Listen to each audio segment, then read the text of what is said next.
webinar, plus, of course, the receiving country, like in the United States or countries in Europe, which Bruno will talk about, they have need-based scholarships. The second category is merit-based scholarships, okay? This is where you have to think about, okay, how is my financial need? Some of you might be financially well off, right? Your parents might be able to pay off the loan, but you still think, hey, it's going to cost me a lot and I need a scholarship.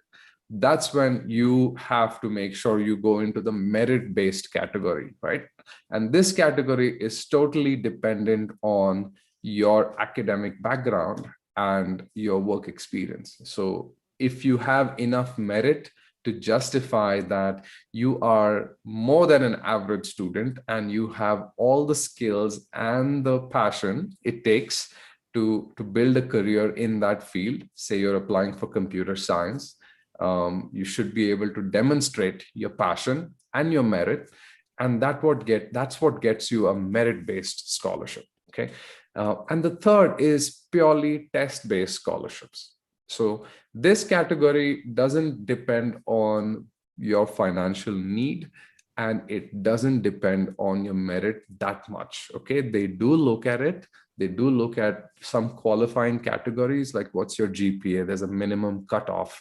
What's your work experience? They do look at it most times, but the final decision is made based on a test. Okay, so this could be it could be anywhere from a general test like a GRE or a GMAT, or it could be a specific scholarship test that you have to take.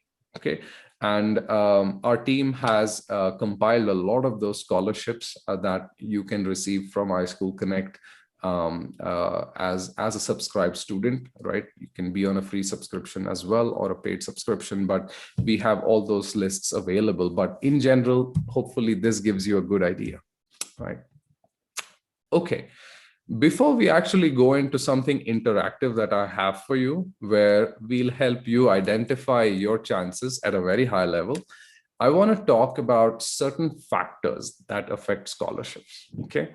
And we've divided this into two buckets, right? There's personal factors which affect scholarships, and these personal factors, the way you think about it is it's dependent on you and your personal profile. Okay, so there are the top 5 aspects of your personality that affect scholarships are, of course, your overall profile and how you look on paper as well as on video for an interview, but also more importantly, your academics, your work experience, some community work that you might have, especially students who are applying for business programs, right? Community work and work experience becomes very, very essential when it comes to scholarships, or when it even comes to just generally your admit, right? And then finally, projects and research. Okay. Now, when students read projects and research, they think, oh, I have to list down all the 20 projects I did in school.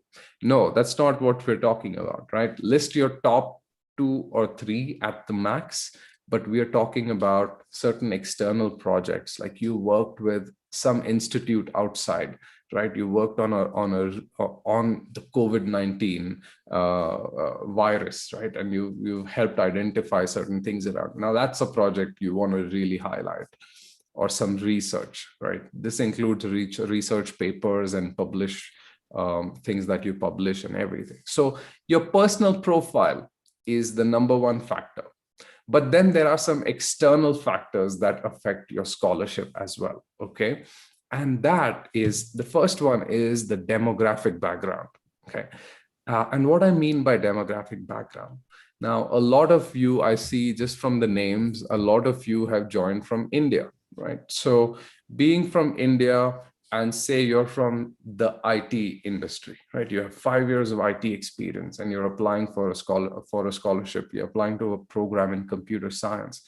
You fall in that demographic background, and that affects a lot of things, okay? Because think of it as every demographic has its own quota, right? So in most schools, the way they're going to look at is, if you're from India and you're from the IT background, and there's many people applying from that background, your chances start going down because there's more people applying from that demography. And therefore there's more competition. There's more students that you need to, surpass to get that scholarship yourself. So this is something you cannot really affect or impact, right? It's something, it's in the environment, it's in the ecosystem, but you just have to deal with it. The next is the income group as well, right? So say you fall in a high income group, and there are a lot of students who are applying who are in a lower income group, but they have good scores as well. Now the institution or any scholarship provider is going to look at that and say, here's a better student, but from a lower income group. So there's a higher chance that they will join if we give them the scholarship. So that's also something that plays into it, right? So your income group is something, it's not in your control, it's just the way things are. So you deal with it. The third is the choice of intake. Now this also affects a lot of things, right? So for instance, now with COVID-19, a lot of the students who were applying for fall 2021 have now said, no, we don't want to go for fall 2021. So we want to push our admit into spring of 2022. Now, suddenly spring 2022 has more candidates applying, right? So the choice of intake, again, is an external factor and it changes. Sometimes the fall season becomes a little more competitive. Sometimes the spring season becomes more competitive because students are deferring their admit. So you have to keep those things in mind as well, right? And finally, your competition. Actually, this summarizes all of the top 3 items. Your competition is something that is not in your control. You don't know where they're coming from. You don't know what their scores are going to be. So it is important to keep that in mind, right? So sometimes you'll say, hey, I got a 700 on GMAT, and it's great because I've seen that on an average, a 700 GMAT gets me into MIT Sloan, right? But suddenly you realize that in that year, everybody scored higher than 700 on the GMAT, right? The average GMAT score shifted to the right. Now suddenly that competition increases, right? So there's stuff that affects you. Okay, in the interest of time, we're going to quickly jump forward because my time is running out and we have to hand over the baton to Bruno.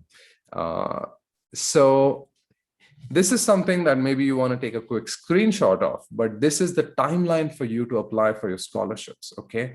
The first step is to understand which of those types fits you the most, right? Need-based, merit-based, test-based. Let your university know that you're applying for scholarships and check with them on what they have. Your best bet is to get the university to give you a scholarship. There is nothing like it. And of course, then comes the bigger scholarship opportunities like Erasmus Plus, Fulbright. They come right there, right? But know your options. Okay, apply for those private scholarships.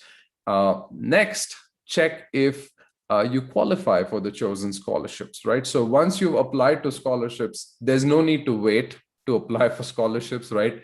You first apply and then you see whether you qualify. It's fine. Don't spend months just trying to see if you qualify or not. A scholarship application, if it's available for you, go for it. That is the most important feedback I'll give you. A lot of students are just, engaged in the process of seeing whether they fit or they don't fit. But send in your application. That's the easiest, most important thing you can do for yourself, right? And then finally, research away. It's very important to optimize your profile. Doesn't mean once you make a scholarship essay, then you just copy paste it all the time. No, look for what's important for that scholarship provider and make sure you hit the right mark on those things. We'll talk a little bit about that going forward. I have about, I think, 5 to 8 minutes. So we're going to do this quick. What I'd like for all of you to do is go to this link and take a quick scholarship quiz, okay? Go to bit.ly/ISC_quiz, and you take this quick little questionnaire, and then we'll put you on a little scale, okay, on your probability of getting a scholarship. And it's going to be a very high level, but at least it'll give you some idea, right? So quickly do that. And while you're doing that, I'm going to talk to you about the tips to help build your profile for a scholarship, okay? And there are 8 high-level categories that matter when it comes to building the right profile for a good scholarship. The first is academics.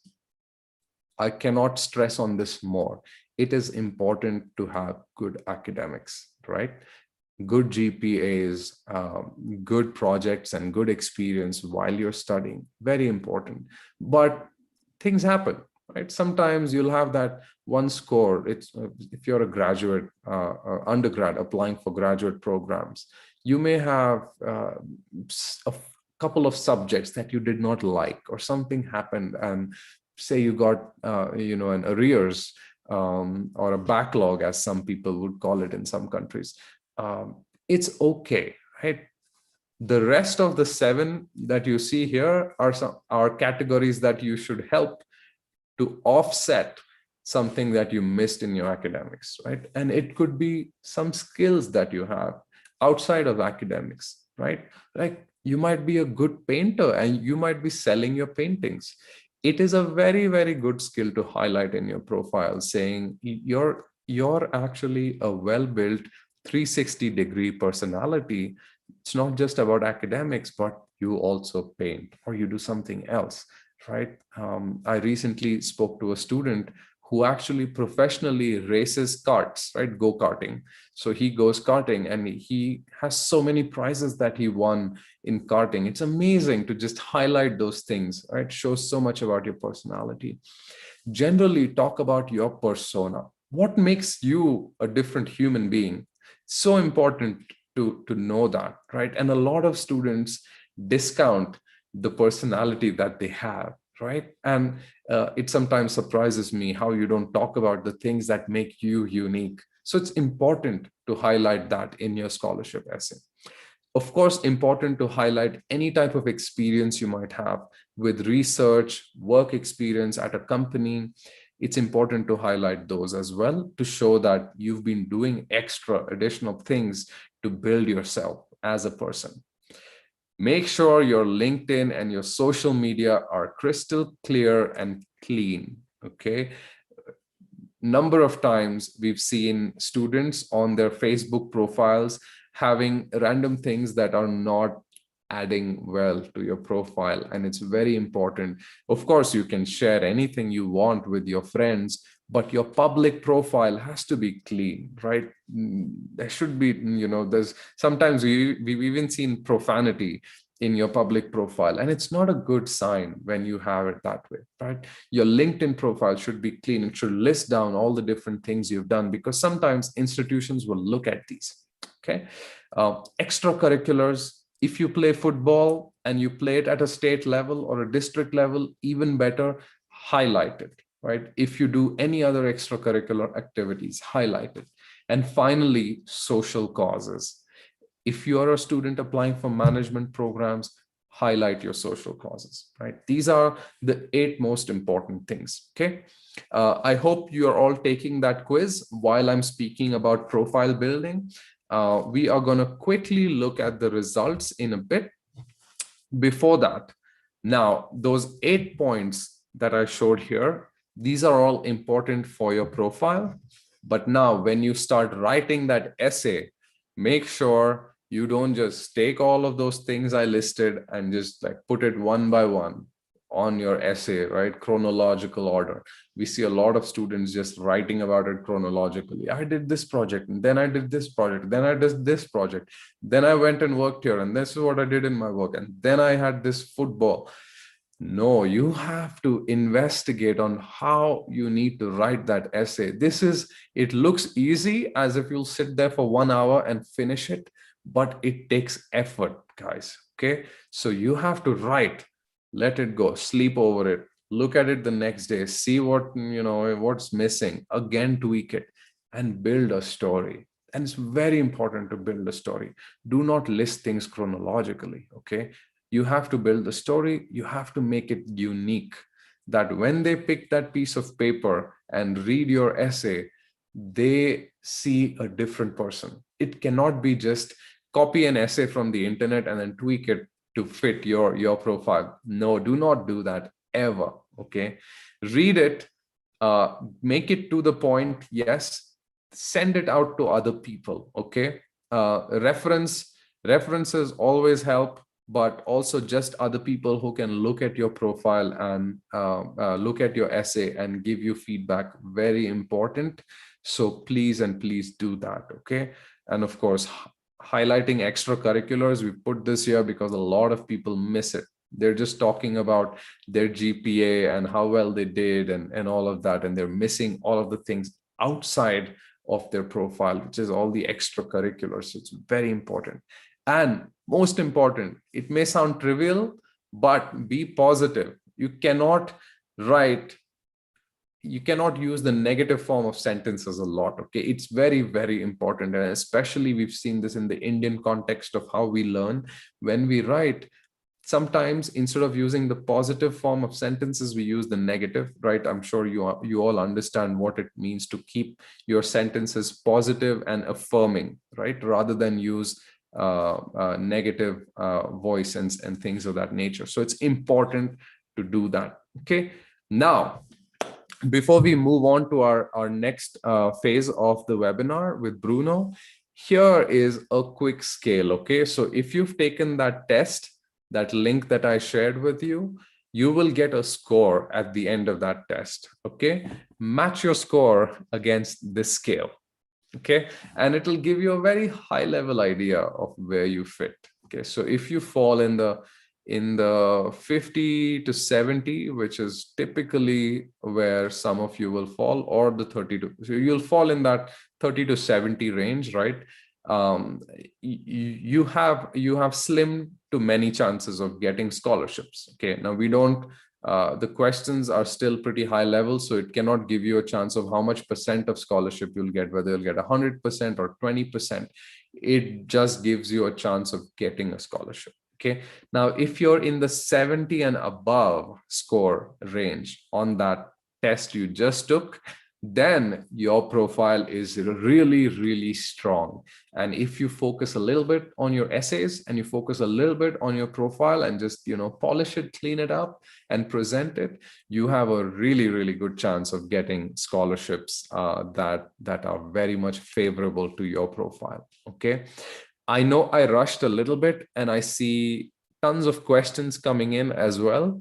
We'll try and answer some of those, and that's the reason I was rushing. I want us to have at least 5 or 10 minutes at the end where we can talk through some of your questions. Okay, so with that, a final quick shout out to all the students who received scholarships from iSchoolConnect for the 2021 cycle. Congratulations to every one of you. I see some of you are there on this webinar as well.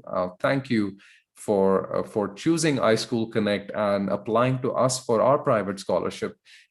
We cannot be more excited about all of you going abroad to some amazing institutions, University of Massachusetts, MIT, California Polytechnic, Penn State, some amazing institutions. So have a wonderful life ahead, and congratulations again to all of you who won that scholarship from iSchoolConnect.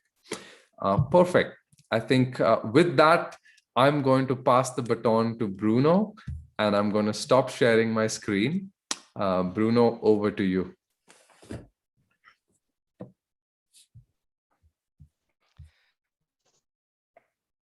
Thank you, Assis. Thank you to everyone who is connected and interested by this session. I'm Bruno Castro, as I was already introduced. I work for the European Union. So I'm going to introduce you the opportunities of studying in Europe. Let me open my presentation. And well, of course, I would like you to study in Europe in any way, but I also have 2 opportunities of scholarships that might be interesting for you. So in general, I guess that if you are following this webinar, you are already aware of the importance of academic mobility, even if it's short term. I understand that many of you are interested in following post studies abroad. Even short-term mobilities is quite for several reasons, maybe personal reasons, financial reasons, or you are not so sure about a long-term study abroad. Please also consider short-term opportunities as the ones I will offer to you, because they are also very well considered and they will be very useful for your professional future. In particular in Europe, it's very important to have this intercultural experience living abroad. So even if it's just for a few months, the studies, and of course you are supposed to have good studies at good university and you will learn many topics, but also the fact of living abroad, living alone, dealing with these applications, dealing with the paperwork, living with people from different nationalities, cultures, different languages. This will be very appreciated by employers, again, even if it's just short term. I would like you to consider as well studying in Europe, because we have some particularities in Europe that make us competitive, or maybe it can be interesting for you if you are following us from outside Europe. I understand as well that there is a lot of audience today from India. In Europe, we have many languages, so you have the opportunity. Of course, you have very good ranked universities, but you can study in English, for example, in countries like France. So don't worry if you don't speak French or Spanish or the local languages, because you might have the opportunity to follow the studies in English, but you will also have the opportunity to experience the local language in your daily life. You might speak French or Spanish or Dutch or whatever new other European language in your daily life, or even you might follow the courses in that language if you learn enough, and there will be opportunities for you to learn these language skills and to discover the diversity of cultures in Europe. So I'm trying to promote Europe as a whole, but there are many national systems and many good universities, and they have different rules. So one message that I want to convey in this presentation is that each university and each country in Europe has different systems, different rules, but I'm going to present two opportunities of scholarships that are common for whole Europe. And these scholarships are named Erasmus, or more exactly Erasmus Plus, because for more than 30 years, we run in Europe the Erasmus program. And since 2014, we call it Erasmus Plus because it's more. We are adding more and more options, not just for academic exchanges, but also for cooperation between professors, cooperation between universities. We open it to high school, to vocational Europeans. You see that we have a very successful program. Already more than 4 million European students benefited from this short-term study abroad chances. And what is important for you, there will be the two opportunities that I'm going to present of short mobility and Erasmus Mundus. You have several figures that we have. You can see that the numbers are impressive in cooperation all around the world. It was a program which started only for mobilities within Europe, and since 2014 we opened it to the rest of the world. And in just 7 years, we already managed to have these impressive figures. We are very proud, but we still want more, and that's why I'm promoting it today. Important clarification. When I'm talking about Europe, I'm talking about the European Union. So there are 27 member states in the European Union. There are those in orange in the map. But we also have 6 other European countries which are not members of the European Union, this political organization. We negotiated an agreement and they are Erasmus countries, even if they are not EU countries. These 6 countries are Iceland, Norway, Turkey, North Macedonia, Serbia, Liechtenstein. And at these effects, you can consider when I'm talking about Europe, I'm talking about those countries in the map. You might notice, and there was already a question I saw about studies in the United Kingdom.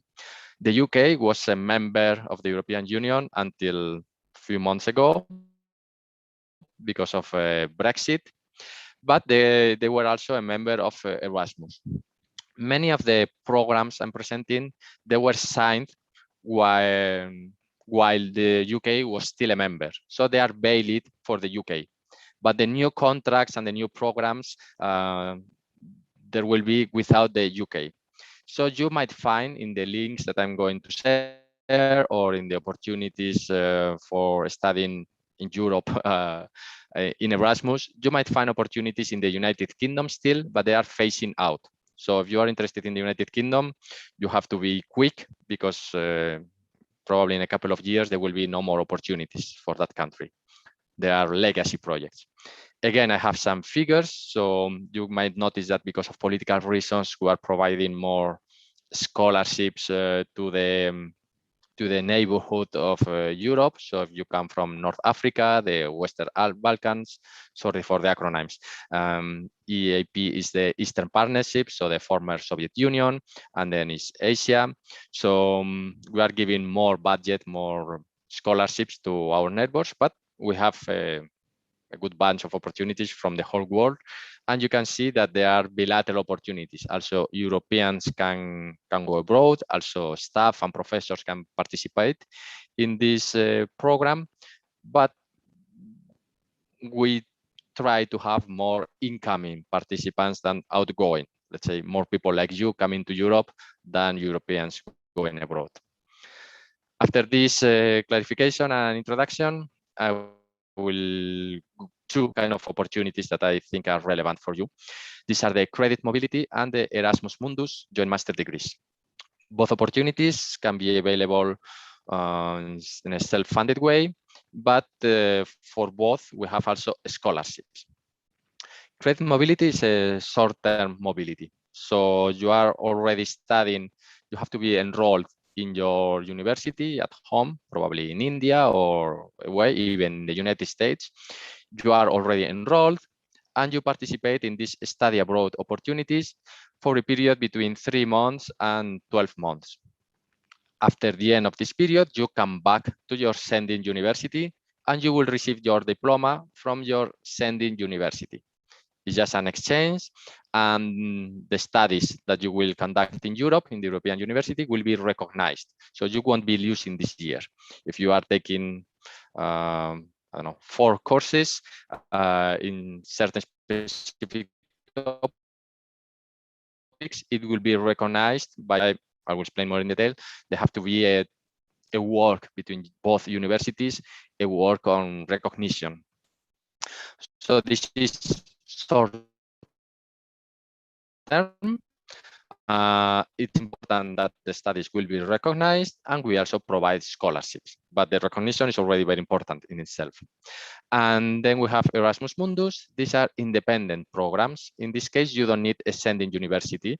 You just apply directly to the Erasmus Mundus Masters, and maybe it's more similar to the kind of opportunities that Assis was presenting, or that you are more familiar with. It's a maximum 2 years program for masters that it can be self-financed, or you can get also a scholarship.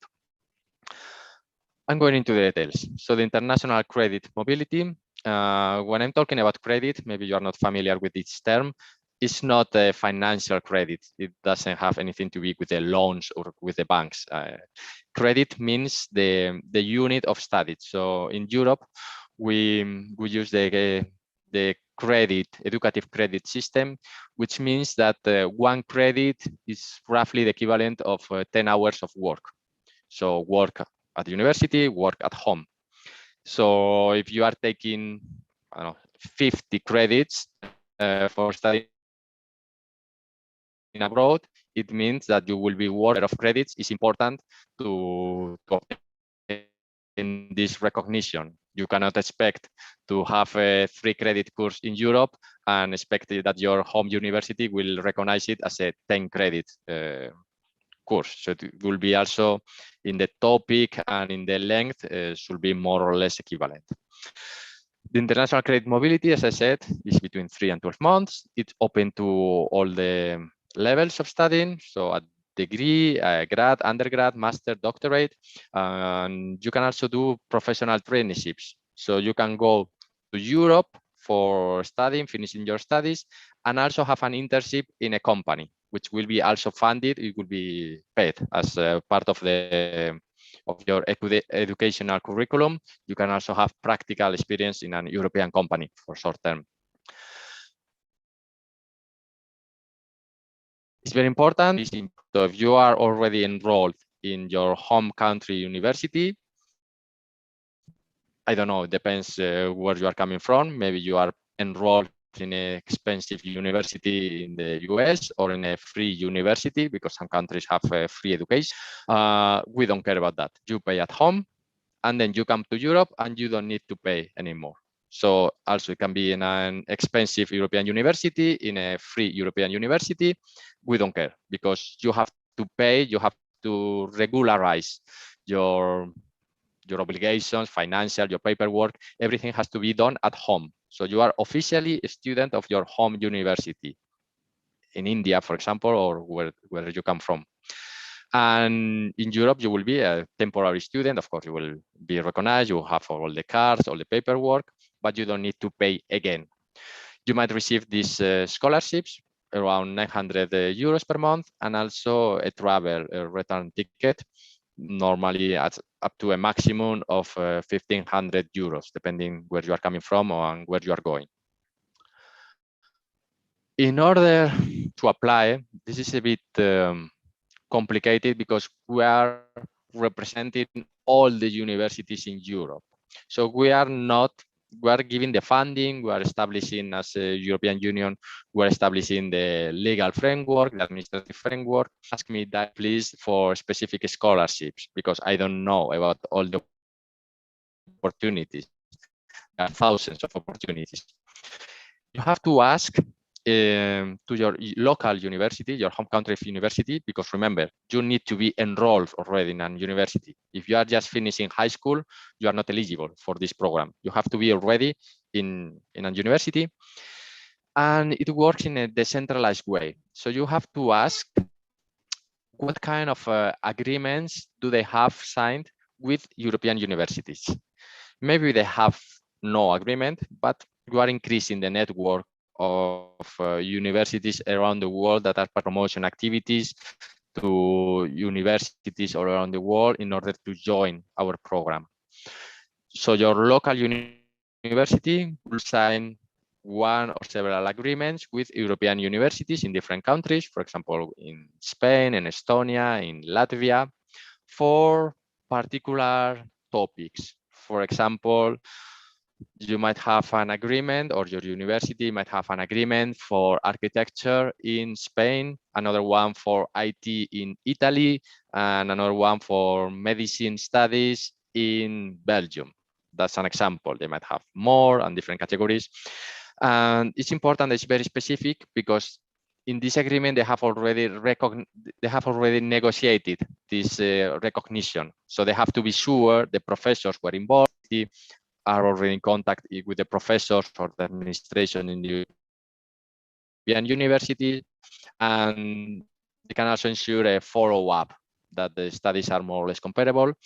And again, if you are interested in this option, please go to your professors or to the International Relations Office in your university and ask them about Erasmus. Ask them, what kind of opportunities do I have in this particular university for Erasmus, for which countries in Europe, for which universities in Europe, and for which disciplines, and they will tell you.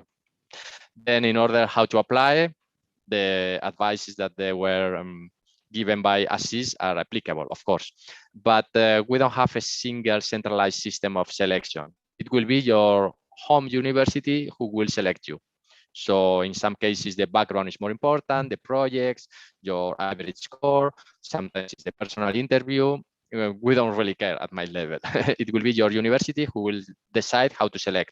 So when you are asking, please also ask or receive information about what's the selection process. Well, there will be an agreement, as I said, between you and both universities. And the second opportunity, the second option that I wanted to present is called Erasmus Mundus. These are joint master degrees which are independent. They are study programs of 1 or 2 years. And the particularity of these masters are that they are transnational. So several universities from different European countries are joining together in order to deliver a single master. If you are coming from abroad and participating in this master, maybe you will have a first semester in Ireland, a second semester in another university in Italy, a third semester, for example, in Austria, and a fourth semester in another country. And then you will receive a single diploma. This is very important because in Europe, we are trying to get a political union. We are trying to get a union between our universities. So they are working together to deliver these integrated masters, which are very interesting because the universities are complementing their strengths. So if one university is very good having laboratories, another one has very good professors, they join forces and they provide a master that they wouldn't be able to offer by themselves alone. So these are very prestigious, innovative masters with a good access to the labor market. And is more important for you, more relevant, this intercultural aspect, because you will be moving to different countries. So your experience will be great, will be in a single program, and you might receive full scholarships, which are higher, because this is an excellent program, a program of excellence. You need to have good grades in order to be accepted. The matriculation fees, you might pay yourself, you might be accepted and pay, but you can also ask for a scholarship, which will be free matriculation plus around 1,000 euros, a bit more, of per month, plus 1,000 euros the first month and 2 travel tickets. The way to apply, you have this link. I will copy paste. I will paste it again in the chat. We have this catalog of Erasmus Mundus masters available. We have more than 150 programs. I saw some questions as well about people asking me about hotel studies or physiotherapy, or I don't remember, IT. So please check in this catalog online. There is a search tool. If this masters is interesting to you, if this is interesting, please check in the website, because each of the consortiums of universities, they have their own website for the program, have their own rules. So they will tell you when to apply, how to apply, what are the requirements. And again, these advices given by ASIS will apply. So in some of them will be more important the background, your professional background. In others, there will be more centered in your studies. In others, the inter-unified. So again, please don't ask me about the deadlines. Each university, each master has its own requirements and deadlines, also language level. Normally they are in English, but some of them, they might ask you to know other languages like French or Spanish. And the kind of degree they accept to prove your level of language is different. Each of the universities might ask for a different requirement, as I said. But normally, I will say that now is a good time to look at these opportunities, because the applications are normally opened after around October. So if you start looking now, you will apply around October, you will get the results around March or April in order to start your program in August or September in 2022. Well, I don't need to tell you again why this is very important and very interesting for you to study abroad. You can see it's very good scholarship. It's a unique mobility because you live in different countries. And the masters, again, they are masters that you cannot find elsewhere, because they are getting the best from different universities from different countries all around Europe. And normally they are well connected as well with the industry and the labor market. This kind of advice, you already saw it with the ASIS, so please check the eligibility, the academic certificates, all the paperwork that you need to do. Also for the visas, once you are selected, please pay attention to the deadlines and apply, again, as I said, to specific universities in the catalog. We also have an association of former Erasmus Mundus students, so you can ask them for advice. You have this link, Emma, so you can ask them for advice for your application, or if you are selected, about how to travel, how to prepare your trip. And this is the link to the catalog. You can see a screenshot there. Again, I will paste the link, but otherwise you can just Google Erasmus Mundus catalog and you will find it. And there are masters, 150 masters in all the topics, or many topics. You can see in this example, urban studies, aquaculture, arts in science.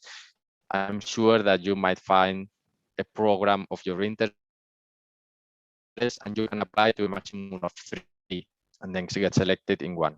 And this is what I wanted to say about Erasmus and studying in Europe. And now looking forward to have your questions. Thank you. Awesome. Thank you so much, Bruno. This was really insightful. That's I it. think the first time hearing of the Erasmus scholarship myself, and having, I mean, I'd heard of Erasmus before, but this was some great insight because I'd studied in Spain myself and heard of it there.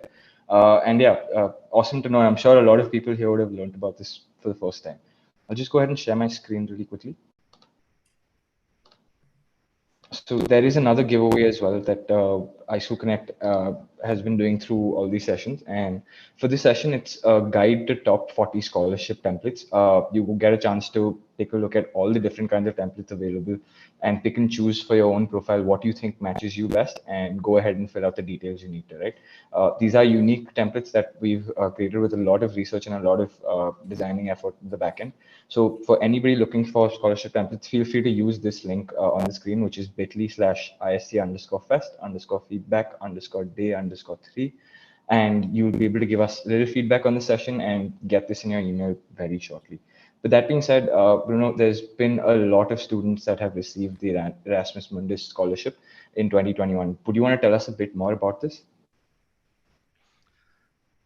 Well, this is just for reference that the program, the Erasmus Mundus scholarships, are open to the whole world. And in this case, we don't have particular priorities depending on the geographic region. So as you can see, roughly the top country receiving Erasmus Mundus scholarships is India, Pakistan is the third, Brazil and Mexico are doing very well, and Bangladesh. So it depends on the number of applications and your quality. So it's a world competition. It's not that the EU neighborhood, European neighborhood will get precedence, as you can see. Understood. That actually helps answer one of the questions that come quite a few times in the chat, which is, are Indians eligible for the Erasmus Plus and Erasmus Mundus scholarship? So thank you for that. That being said, before we move into the Q&A section, I just quickly want to tell everybody that there is another session coming up in just a few minutes. This is acing your study abroad interviews for universities as well as visas. That being said, moving into the Q&A section, quite a few questions in the chat on can fresh graduates, people that have just completed their undergrad or their college, can they apply for the Erasmus scholarships? Sorry, can you repeat the question, please? Yeah. So a lot of students had asked, what if they just graduated from their undergraduate degree? Would they be eligible for an Erasmus scholarship with no prior work experience and not much more than a degree at hand? Yes. This is available for undergrad and grad students and even the doctorate students. So no need to have a work experience. If they get it, it might be relevant for the profile. Maybe they are better candidates, but not always, because the receiving university might prefer to have to prioritize students without work experience because they want them with another profile. So again, you have to check with your university or the hosting university what kind of profile do they want. But yeah, there will be opportunities for any profile. Okay, and another question that was related to this was would students be able to avail a scholarship for a short-term course, like maybe a 6-month course? Is that something that Erasmus applies to, or would it just be full-length courses? It can be a short period, 6 months, but in the frame of a longer program. So if you are studying a longer program in your home country, you might spend between 3 and 12 months in a short period in Europe. It might be even a summer school or a short program, but it has to be integrated in the curriculum of your home university.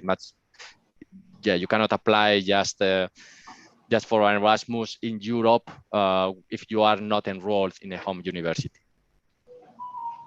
Got it. I'm seeing quite a few of the similar questions on is it eligible for India and can freshers take it? Just combing through these. Can you combine different scholarships together with the Erasmus scholarship? Mm-hmm.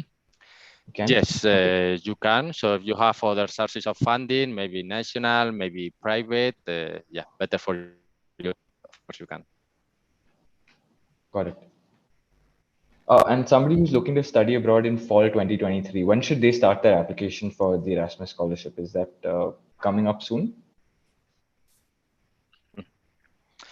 There is no calendar, particularly for this short-term credit mobility, the first option that I presented. There is no specific calendar because when we are giving the grant to the participating universities, they are signing a contract for 3 years. So during these 3 years, they can admit any students at any time of the year. That's why sometimes they prefer to have it in the first semester or in the second. It depends on the length of the studies. So there's no specific timing. It depends also what suits you better. And again, this is a very important takeaway. Ask your university what are the options, because maybe they will tell you we only have options in this month, or maybe they are more flexible.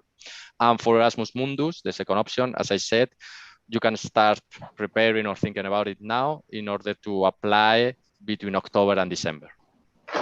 Got it.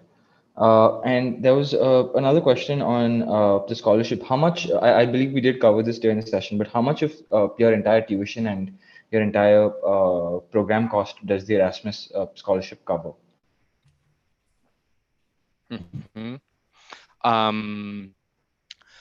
As I said, the fees at the European universities, you don't need to pay. So they are covered. And then you receive a scholarship per month. And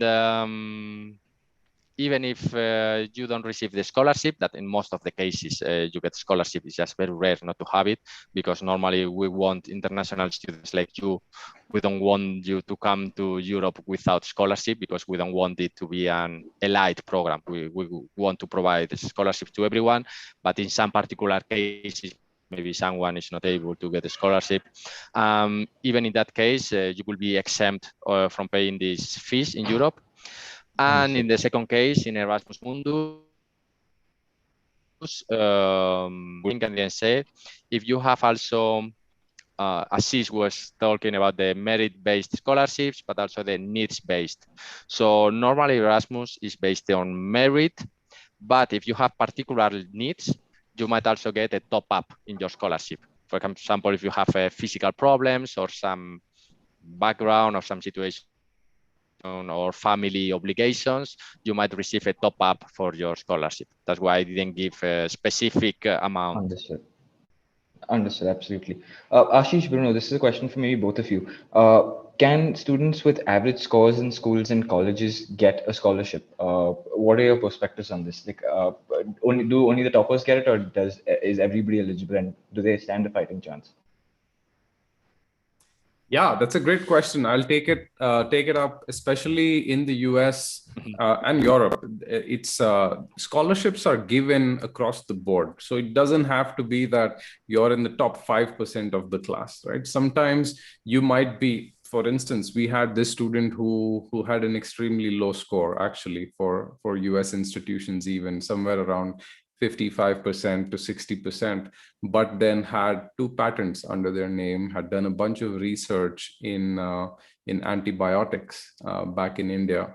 And he got a bunch of scholarships. I think the maximum he got was a 75% scholarship. So absolutely, if your academics are not up to the mark, but you have other things to show in your profile, it all adds up. Right. But if you don't have anything else and you're saying, yeah, I have an average score, it will become harder for you because it's competition, right? It's not about the Erasmus folks or iSchoolConnect or anybody who's giving scholarships on whether they want to give you or not. It's just that they're going to compare you with somebody else who also has a better score and who's able to demonstrate that they have a need. They will probably get the scholarship. So it's very important to keep that in mind. Bruno, if you want to add something. Yes, thank you. I would like to add that agreements that your university at home might have with Europe might be very diverse. So maybe you are not the best student, but you are the only one interested in that particular opportunity. For example, maybe you are dreaming with studying in Germany, but there are already better students than you who got the scholarships for Germany. But maybe there are still opportunities in another smaller country like Portugal, and you might be the best candidate for that particular scholarship in Portugal because maybe not so many people applied. So please check all the options and you will find your way. That's a great point. It goes back to my example of me applying to Yale and Bentley, right? In Bentley, much lesser competition, fewer people applying. So my chances of getting 100% scholarship went up. So Bruno's bringing up a great point. Do not just look at the top schools. A lot of students who come to us say, yes, I want to go to Harvard and MIT. Everybody wants to go to Harvard and MIT. So then your profile has to be top notch. And those are things you have to take care of. Yeah. Thank you so there much. was one, Aditya, I think a couple of questions around private scholarships from your employer. I think that's a great question. Janvi, you asked that question. Your employer, if they think you are important to the business and they want to retain you, they will be also, there are a lot of companies, the bigger ones, that will actually sponsor your education, even within your country or abroad, or give you part money for that education so that you come back and work at that organization. Absolutely important one to look at. Thank you, Janvi, for that question. Another couple of questions around government scholarships in India. Yes, there are. First, all you can, I mean, of course, we will share the list of scholarships with you and you can talk to our counselors, but also just do your own research. So for instance, the state of Telangana, right, in the South, they give scholarships and they call it, it's called an overseas education scholarship. And I think they give about 20 lakhs in scholarship plus your flight tickets if you qualify for that government scholarship. So look for state scholarships, national scholarships, talk to our teams. Absolutely. That's something you want to look at. So yeah, Aditya, I wanted to answer those questions because I think there were 3 or 4. Yeah. Absolutely. So Ashish, I'm sorry though, but we're going to move on to the next session. The speakers are already here. So we're just going to try and move ahead. But both of you, thank you so much. It was a pleasure hearing from you and actually really interesting to hear about the Erasmus Plus and Erasmus Mundus programs. I'm sure a lot of people will be looking at Europe more intently coming in the coming months. That being said, thank you both for being here. I'm going to just quickly move on to slide sharing to the next presentation. All right. Thank you all. Have a great day. Thank you, Aditya. Thank you very much. It was a pleasure. And please check the links I'm pasting in the chat. Bye-bye. Thank you, Bruno. Take care. Bye-bye. All right. After such a wonderful session, I know all of you guys have got in a lot of information on hand, but I'd like to bring to you a couple of more amazing guests, starting with Miss Leena Alwali. Leena Alwali is the Director of International Admissions, Enrollment and Student Services, as well as the designated school official at Full Sail University. She's a results-driven and dynamic leader with over 11 years of experience in international recruitment, enrollment, and student services. She holds a BS, a degree in civil engineering, and a master's degree in business intelligence. Full Sail University offers campus and online degree programs that are designed for the world of entertainment, media, arts, and technology. I'm going to let Lena talk about Full Sail University a bit more soon. But just before I go ahead, how are you doing, Lena? All good at your end? I'm good. Thank you for having me here. Absolutely. Moving on to our next guest, we have Mr. Patrick Kelly. Patrick serves as the Director of Marketing and Communications at Portland State University, where he is responsible for admissions, enrollment, and for international and domestic students into the College of Education. Patrick previously served as a Director of International Admissions at George Fox University, which is a private university near Portland, Oregon.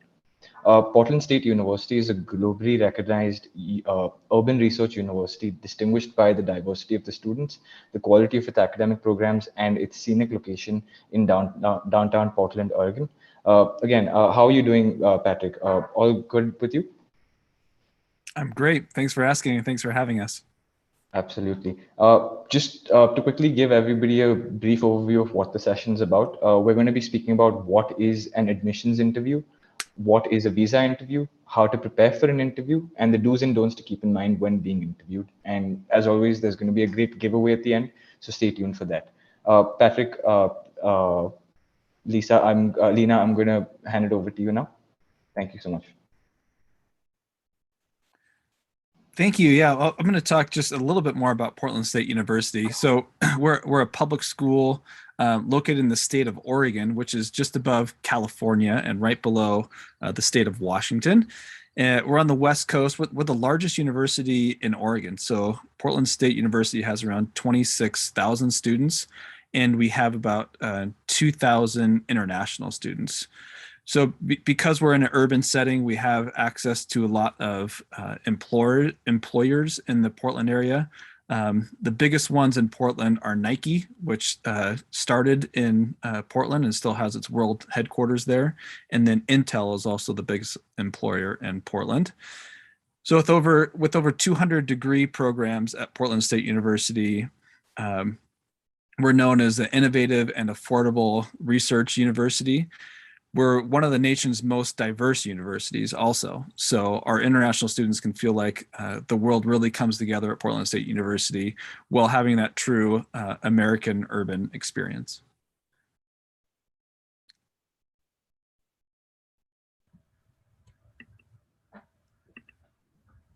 I think Lena is going to share about Full Sail as well. So sorry, yeah. All right, thank you both. Yeah, so I'm with Full Sail University. Full Sail is located in Winter Park, Florida, which is a suburb of Orlando, about 20 minutes from Disney World and Universal Studios. We're an entertainment, media, art, design, and technology school. And as Aditya mentioned, we do offer campus and online programs, as well as hybrid for students who want to start online and then transition to campus at a later date. We have certificate programs, associates, bachelor's, and master's programs.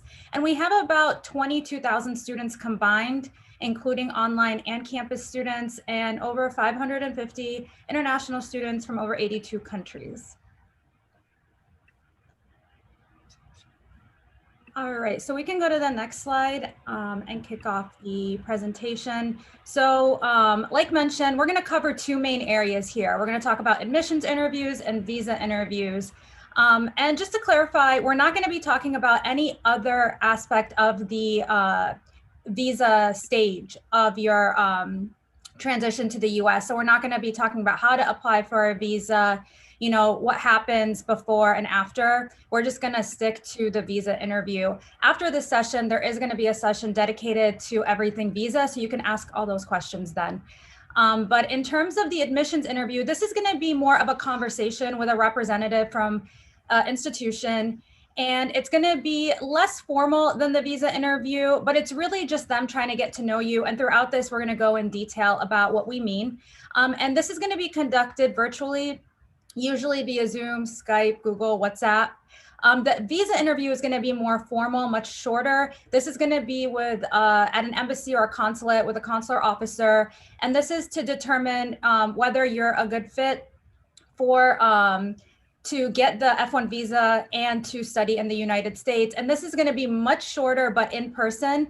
So you're going to have to physically go to the embassy or consulate. It's usually about 2 to 3 minutes. More recently, I'm hearing it could be a little bit longer, about 5 to 6 minutes, which is normal if that happens in your situation. We can go to the next slide. Great. Thanks for the overview, Lena. We're going to spend the first little part of our session talking about the admissions interview. I know a lot of you will have questions about this because most schools do require some sort of admissions interview. And like Lena said, it's going to be online. It's going to be a quick session. So we want to first talk about what universities are looking for when they want to schedule an admissions interview with you. So just briefly, they're looking for someone with basic communication skills. They want to know that you could have just a basic conversation. They're obviously not looking for someone who's fluent in English, but they want to know your basic communication skill level. They want a student who will be a good fit for their programs. So you're going to want to know what major you're interested in, and you're going to want to know what programs that university has that you're doing an admissions interview for. And then finally, if you're applying to a specialized program like a business school or an engineering school or a fine arts program, they're looking for specific skills and experience that you have for that specialized program. Those are almost always listed online about what they're looking for. So you can go online, find out exactly what types of skills they're looking for to be that's required for that program, and they'll ask you questions about how you're qualified for that. You can go to the next slide. All right, and so what are they not looking for? First off, there is no test, right? Unless they tell you in advance that they're going to be testing you for English. Again, this is just a conversation to get to know you, whether to see whether you're going to be a good fit for the program or the university. They're not trying to trick you. They're just trying to see how you handle this type of situation, really what you're interested in, and think of the person that you're talking to as an advocate for you. They're actually trying to help you. We can go to the next slide. So just like Lena said, I've done hundreds of interviews. I know Lena's done hundreds of interviews. And just to reiterate the point that no one's trying to trick you into asking a difficult question or asking a question that we think you're not prepared for. So universities will send you detailed instructions about what the interview will be like. And if they don't send you detailed instructions, you can feel free to email them and just say, what can I expect for this interview? So you have some more information, because universities overall want you to come to their school and they want to help you be prepared.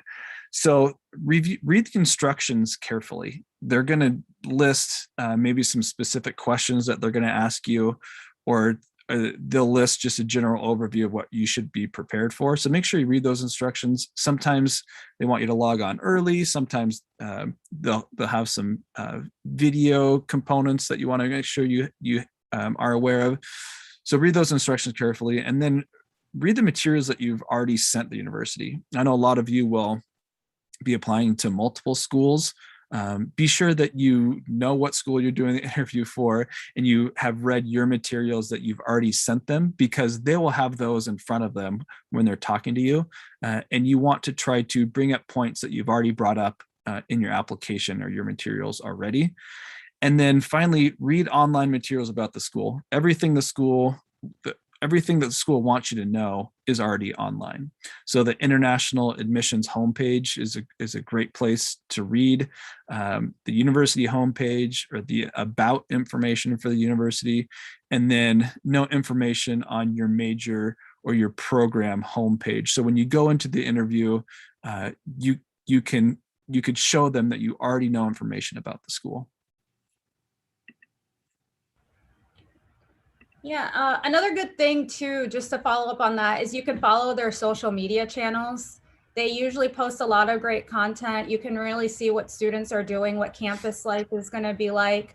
And that will help you with this next point I'm going to make is, you want to write down a few questions, but those questions can't be things that you're going to find like just by clicking through the website, because that shows for us that you didn't really do your research. Maybe you're not taking it seriously.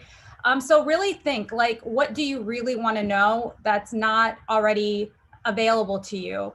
And this can be specific to the person you're interviewing with. So it will be a representative of the admissions team, but it could be an alumni. It could be someone that's worked there for years, or it could be someone that maybe studied a field related to yours at another institution. And these are things that sometimes come out during the interview as well, that you might not know in advance, but those are key things to, maybe bring up as questions. I know I like that.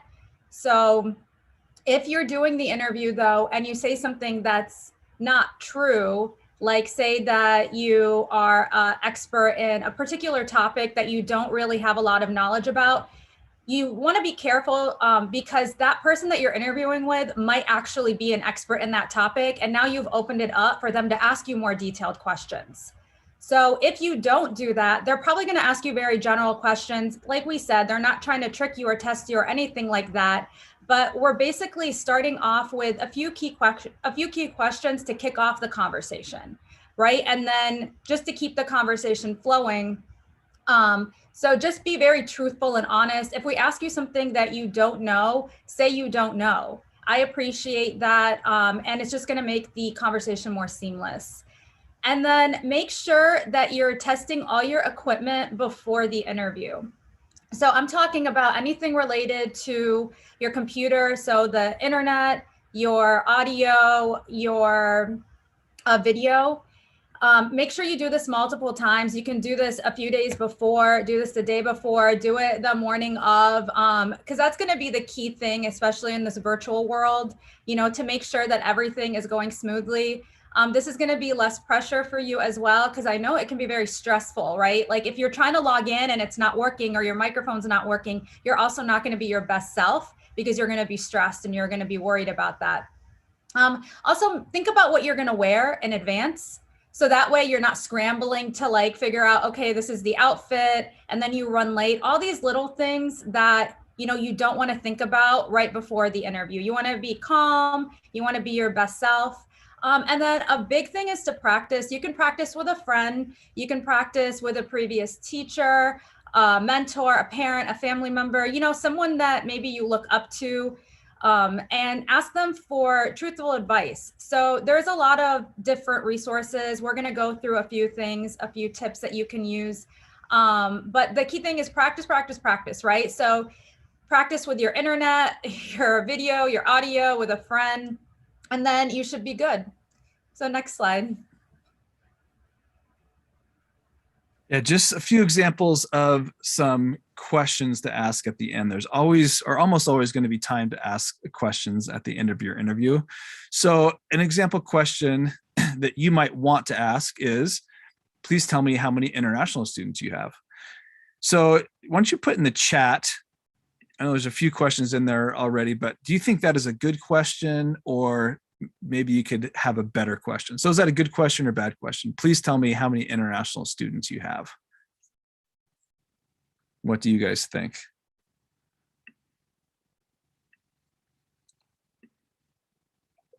I see some good, I see some bad. I see a goof.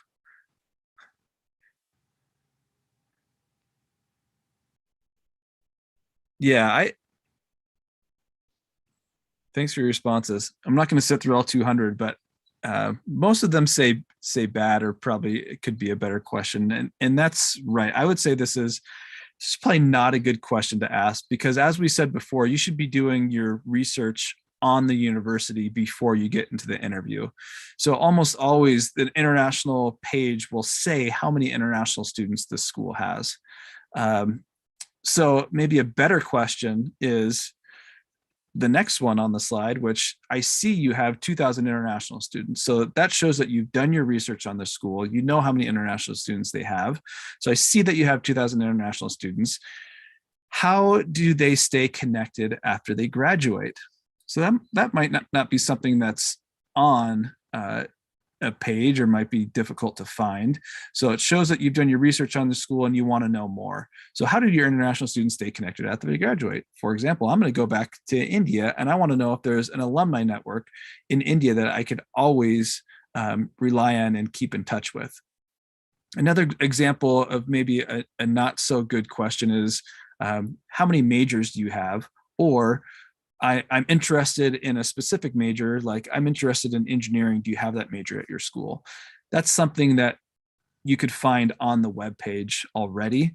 So you should know what majors the school has, what major you're maybe interested in, and then you could ask a more detailed question from there. So I see you have a large engineering program.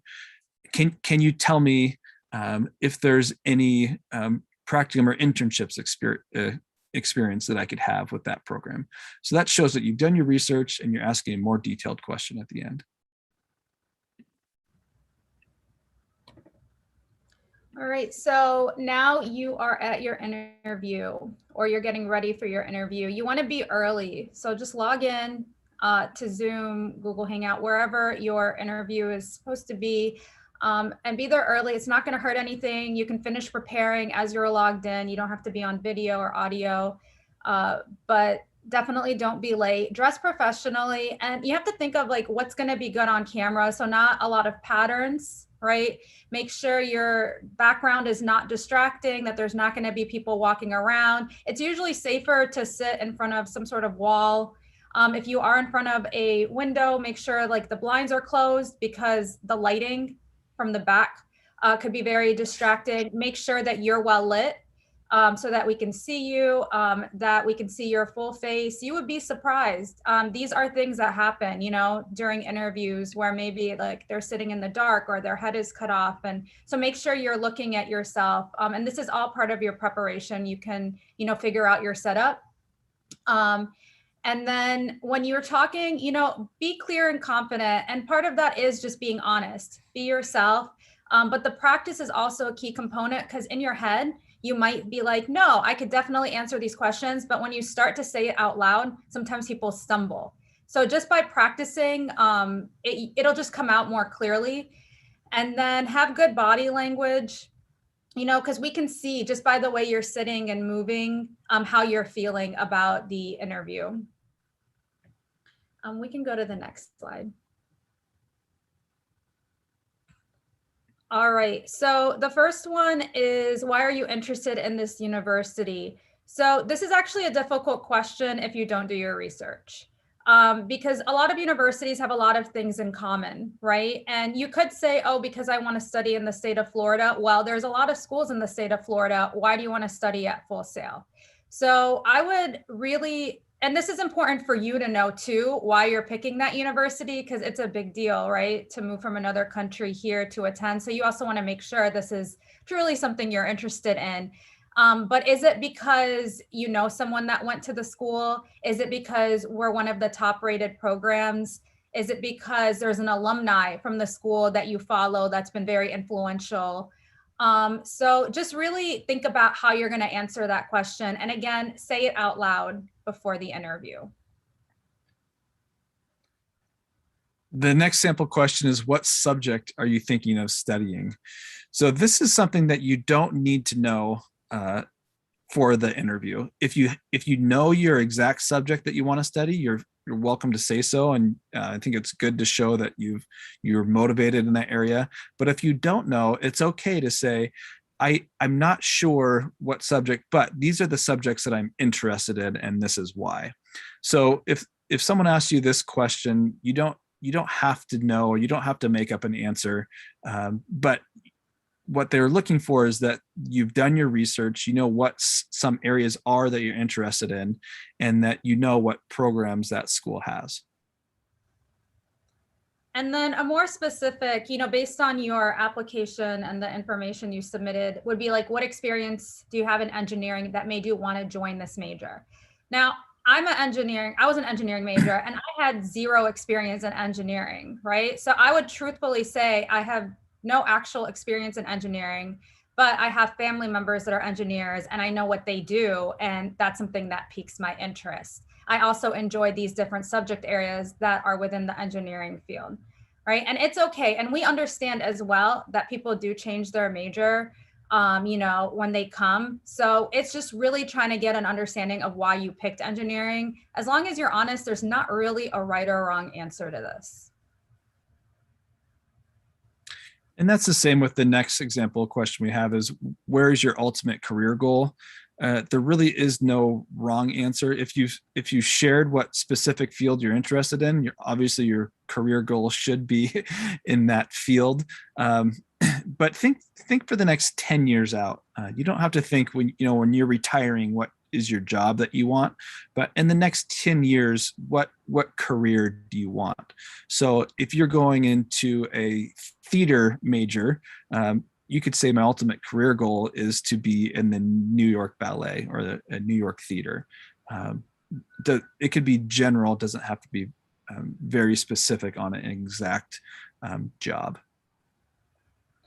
And then how will you contribute to the success of the university? So this answer could be answered multiple ways. So it can be during your studies, like, do you plan on participating in different things?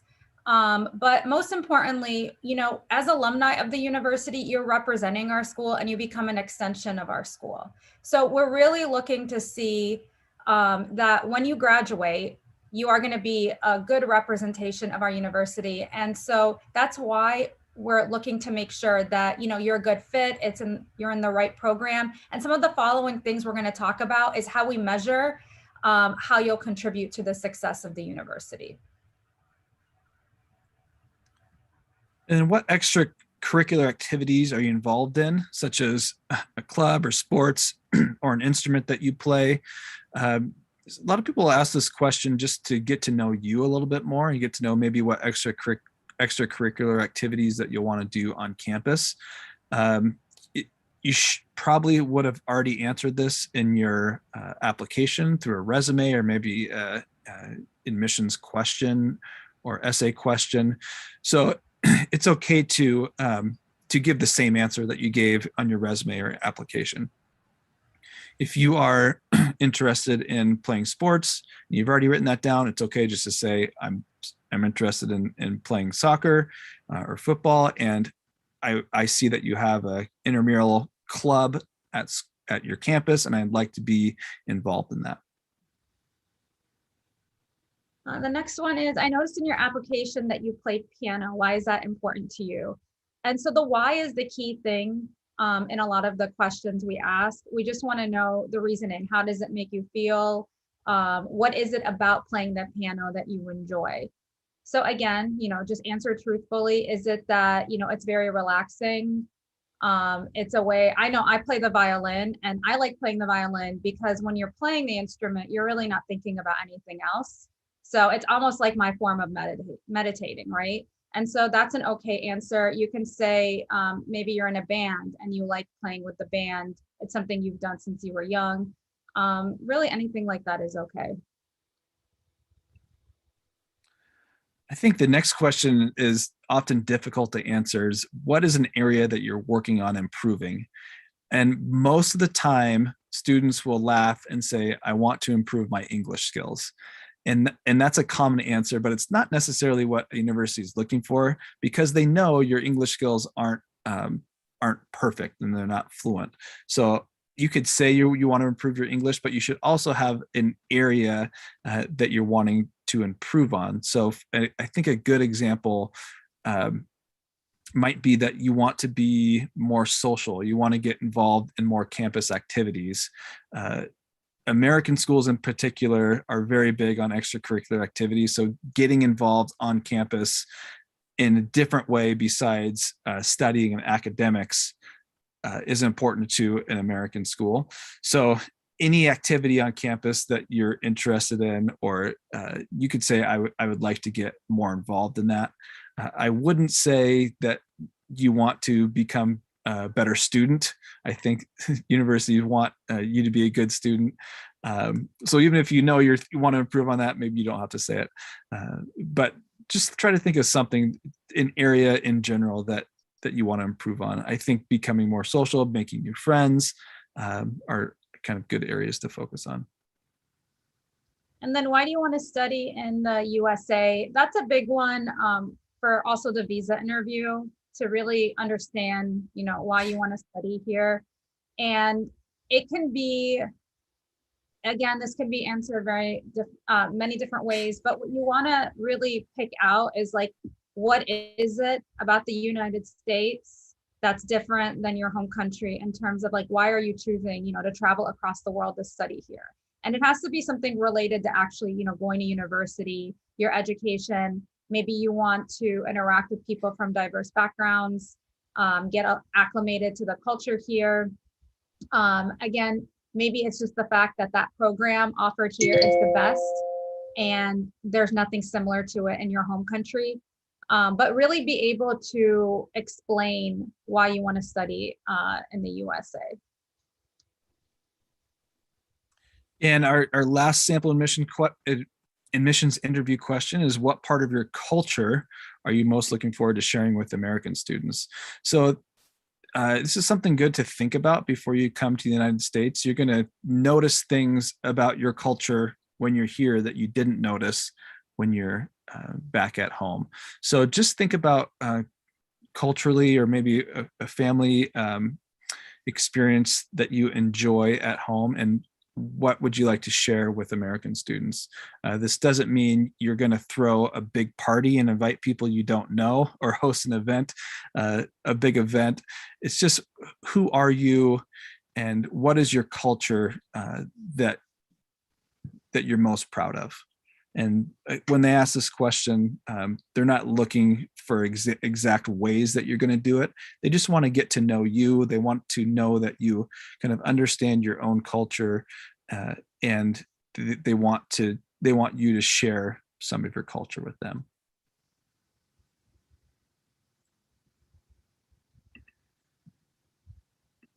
And then after the interview is over, it's always a good idea to send a thank you note and then prepare for your next interview. So the thank you note can just be simple. If you know the person you're talking to, if you don't know who they are, you could ask them, what's your name? You could look them up on the web page of the school, or oftentimes you'll have an email with them. So just send a quick thank you. It could be 1 or 2 sentences.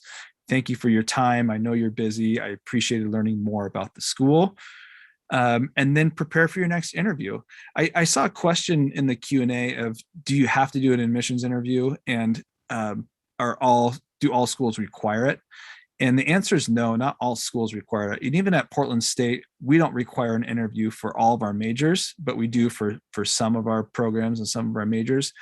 But looking back at those sample interview questions, those are still good questions to think about before coming here, because if you don't get asked them in an interview, you'll probably get asked them at some point when you come to university, in the check-in process or the orientation.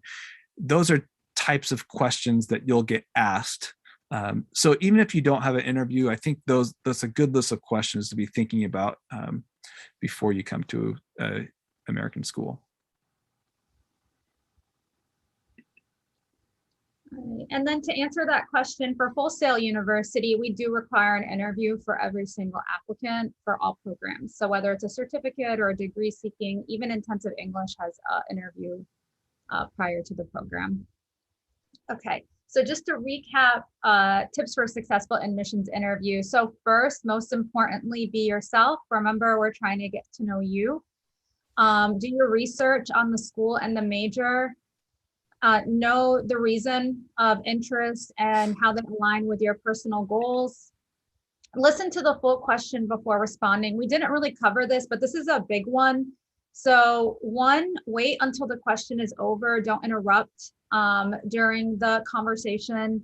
And then make sure throughout the conversation that you are actually listening to the representative, and that you don't end up asking questions of things that they covered previously, because that does happen often, where like literally like 10 minutes later, I'll get asked a question that maybe I started off the conversation with.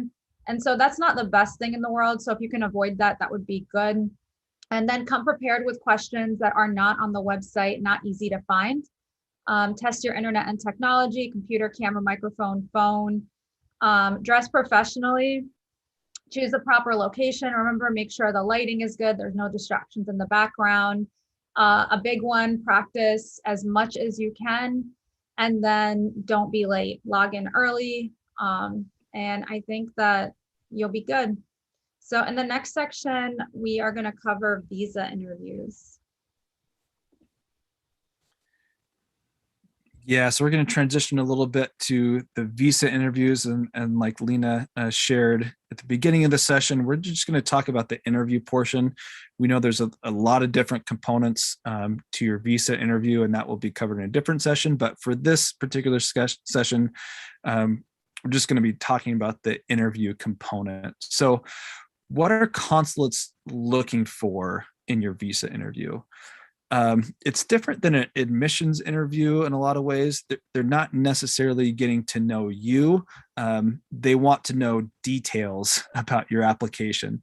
So they're looking for if you're qualified for your program. So if there's specific qualifications, they'll want to know that you meet those. So for example, with the Master's of Business or an MBA program, do you have a bachelor's degree? And if they're interested in prerequisite classes, have you taken those classes? So are you qualified for the program? They're looking for ties to your home country and your intention to return home. So it's important to say that with the learning that you're doing in America, you would like to take that learning and come home to have a successful career in your home country. Even if you're planning to stay in America or you want to stay in America for as long as possible, that's probably something you should share with your friends and not the consulate. So the consulate is looking for your intention to return home. And then ability to fund the program. So you're going to submit documents with your funding that shows you're able to afford school. They're going to probably ask questions about that. If your funding is coming from a lot of different sources, they might ask some questions about that. If your funding is guaranteed, and then finally they'll want to know appropriate answers to their questions asked. So if you want to answer their questions specifically and nothing more and nothing less. So if they have to ask a specific question, it's okay just to answer that component of the question and then go on to the next question.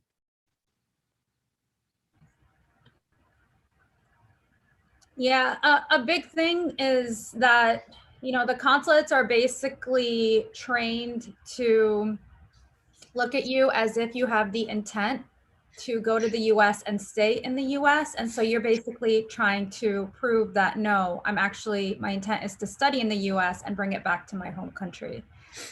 So that's a key thing to keep in mind when you're going through the visa interview process. So again, make sure that you're reading the instructions for the visa interview carefully, what documents you need to bring, what you need to do in advance. Prepare everything in a folder, I would say like days in advance before going to your before the day of your scheduled time. And then look up the location and the expected travel time for that specific day and time, because it changes, right? And I know I've been to India a few times, and I know we have a lot of people from India there, and the travel time is insane, and it can be so different depending on the time of day. So you really, really want to factor that in and plan to get there as early as possible, so that you don't miss your opportunity for that particular session. And then again, practice. There's also a lot of resources online. I know iSchoolConnect has resources for both the visa and the admissions interview. So just take advantage of all of these resources that you have so that when you get there, you are successful. And then similar to an admissions interview, during a consulate interview or your visa interview, be early, professionally dressed, and appear that you're ready. You don't want to come in flustered and looking for papers and organizing papers. You should have it neatly organized before you get there, and appear that you're calm and not stressed out. So even if on the inside you're shaking and you feel yourself sweating a little bit, just take some deep breaths, know that you're prepared, so prepare early, and appear professional. And then, like we mentioned before, state your answers clearly and confidently. So they'll ask very specific questions. Again, they're not trying to ask tricky questions. They just want to know answers to their questions. So answer them as clearly as you can. If you don't know if you've answered clearly, it's okay to say, did I answer your question clearly? And they'll let you know if they're looking for a different answer or more information. Keep answers short and to the point. You don't want to give more information than that they're asking for. And then good body language. So I think the deep breathing and appearing calm, I think is important. And just appear that you're prepared and ready for the interview. And I know I mentioned earlier that, visa interviews were traditionally about 2 to 3 minutes. And now I'm hearing of some that are a little bit longer. And I think the questions that they're now asking maybe a little bit more about than previously is about your specific program and curriculum. And so these are things that you can cover during your admissions interview. And if you don't have an admissions interview, there's always someone at the institution that you can contact to get clarification if the website is not clear. But you want to have a good understanding of not only like the content in your curriculum, but the platforms being used.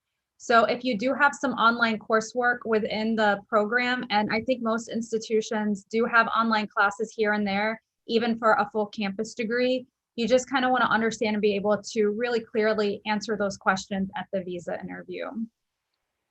And so next we're going to talk about sample visa interview questions. I mentioned this one earlier, and it's the most common, and it's like, why do you want to study in the USA?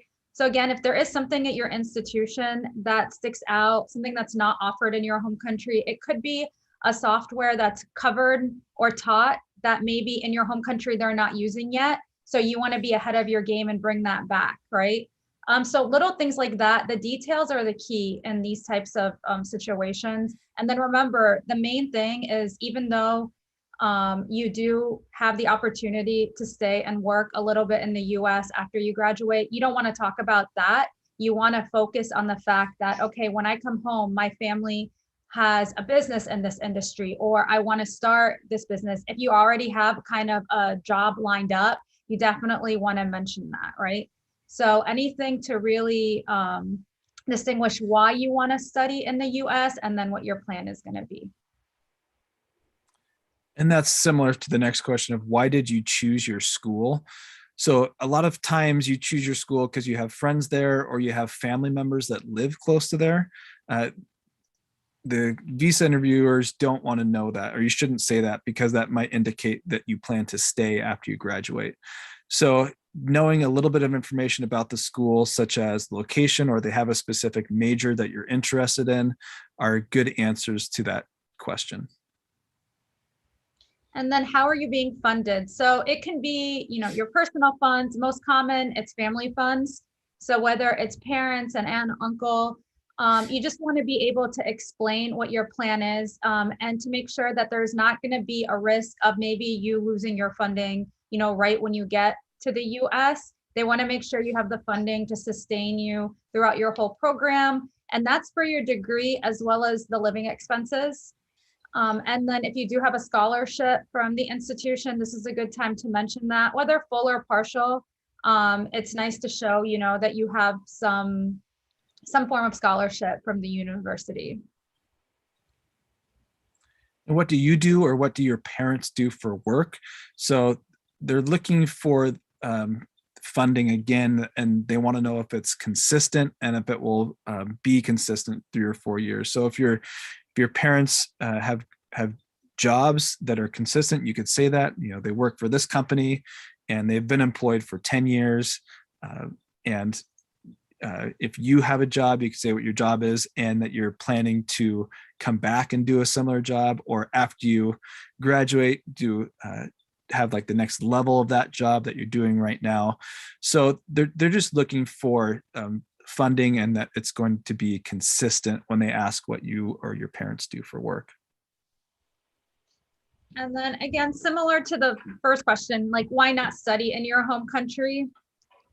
You just really need to distinguish the difference between the program offered in the US versus the programs that are currently offered at schools in your country. Another thing could be that maybe there is a school in your country that offers the program, but it's very hard to get into.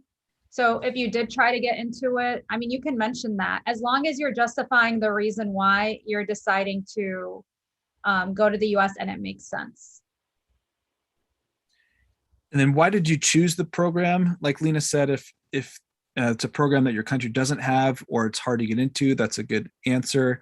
You could say you're looking forward to studying that program in the United States because you'll get a certain more experience that you're able to bring back. If you're looking to go to a job that's very international, you could say something that I want an international experience because my plan is to move into this job when I get home, and the program will help me get an international exposure to my future job when I come back to my country. And then have you looked into other schools? So they want to see that you did your research. And this is all, I mean, you can see that a lot of these questions are for the same purpose, right? Like just, okay, why are you studying at this particular school in the US? So showing that you did research and you can say, yeah, I looked into this school, this school, and this school, but this is the reason why I ended up choosing your particular school. That's the route you want to take with this type of question. And have you applied to other schools in the United States before? Most people will apply to multiple schools, so it's okay to share how many schools you've applied to. Again, as Lena said, they want to know that you've done your research, that you're not just trying to get a ticket out of your country, that you've done your research and you're choosing this particular school for a reason. And then what are your plans after graduation with your degree? Again, they don't expect you to have like a full detailed plan of this is like exactly what I'm going to do. If you do, that's better. So again, like I mentioned, if you have like a job lined up or a family business or something back home that you can talk about, that's great. If not, just show that you have done some research. You can say that, in your home country or in your home city, there's a lot of companies that are opening up that are specific to that field. Another thing too is like for Full Sail, for example, our programs are accelerated. So you can finish more quickly. So also something like that, they can say, yeah, over here, it would take me 4 years. If I go to Full Sail, it'll take me 2 years. And then I can, come back and start working in these fields. Just stuff like that. So just have a plan, don't go in and I don't know, like we're telling you in advance, you have time to think about it. You can do some research. There's a lot of resources. There's a lot of people you can talk to. So just outline that. And our last sample question is, do you have family in the United States? So don't lie about this question. First of all, there's ways for your interviewer to verify, or maybe they already have some information about family in the United States. So just state clearly if you have family, where they live, what their jobs are, if they live close to where you're going, say you're looking forward to seeing them because you haven't seen them in a while, but you're also looking forward to coming back home. So just answer this question truthfully. I think they're looking for a truthful and honest answer. So to recap, after the interview. Go ahead, Lena. Yeah, so as soon as you're finished, they're pretty much going to tell you right away one of these three things. So they'll either tell you that you're approved, or they'll tell you that you're going to go through something they call administrative processing, which basically means maybe they need more documentation, maybe they need to do some research. So at that point, they're not going to give you a final decision at that time. And there's not a specific exact time frame that this could last. It could be a few days, it could be months. But the most common is going to be an approval or a denial. So very much less common to go through administrative processing, or they're going to give you a denial letter. And I'm not going to go into details on this because, like I said, the next session, I'm sure they're going to cover all of this. And if not, you can ask this question at that time. All right, now I'll recap. Sorry for jumping ahead a slide, but just to recap, a successful visa interview: arrive early, keep your answers short and to the point. Don't give more information than they're asking. Always answer honestly, but not too aggressively, and demonstrate ties to your home country and your intention to return home. Know your degree and how it relates to your career plans. Only bring the required documents indicated on the embassy's website to your interview. And like we said, be prepared, have those organized early so you're not fumbling with the papers before or during the interview. Maintain a positive attitude. A good way to do that is to remind yourself to smile. Be properly groomed and dressed, look professional, stand up straight and have good eye contact. And once again, smile.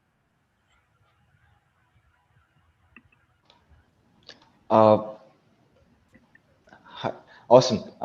Thank you so much, Patrick. Thank you so much, Lena. These are wonderful points on everything that you could think about, from admissions to visa applications. I think even me, I feel a bit more comfortable with the whole thought process of doing an interview with maybe a visa application officer, right? Because that's a bit more relevant to me today.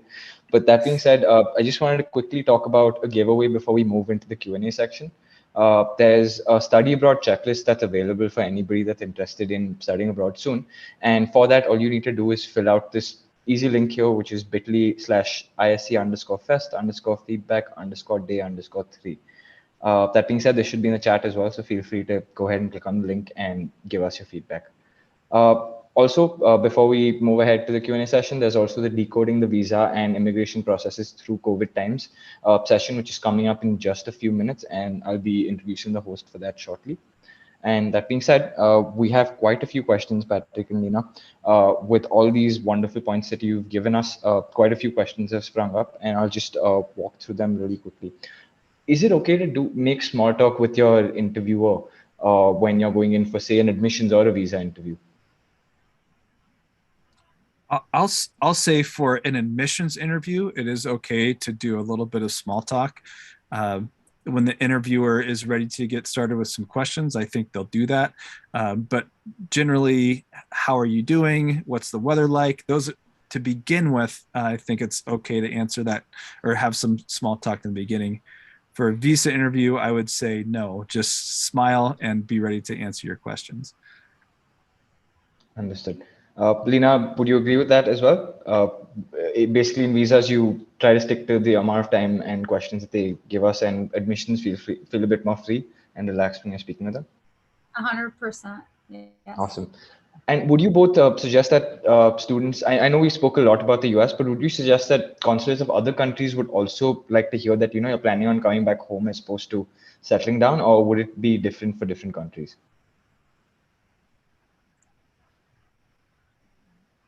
I don't feel like I can answer that question confidently. Okay. That's perfectly fine. I think this brings us back to the point of, if you don't know the answer, just say I'm not too sure and leave it there, right? Awesome. Okay, I'll move on to another question then. So traveling to another country instead of saying that you want to stay back in the US. So say I'm going for the visa interview. Can I say that I plan to maybe go to Germany after I complete my undergrad course in the US? Is that something that's allowed, or should I still focus on, okay, I'll be coming back to India? I would say that that's fine, because that's a very detailed plan. Like, that shows you did a lot of research. So I would say, yeah, that's a okay answer. Got it.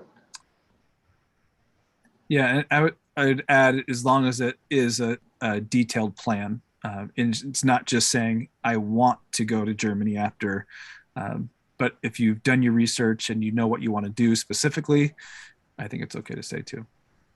Okay. Somebody had a question asking, is work experience required for MBAs at both your universities respectively? And if so, would you ask questions about that work experience during the admissions interview?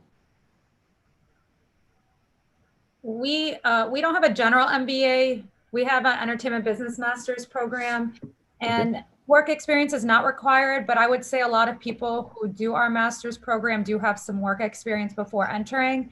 So that is definitely relevant in terms of the conversation with the for the interview. So it's not required for us, but it's definitely something we want to discuss and we want to hear more about.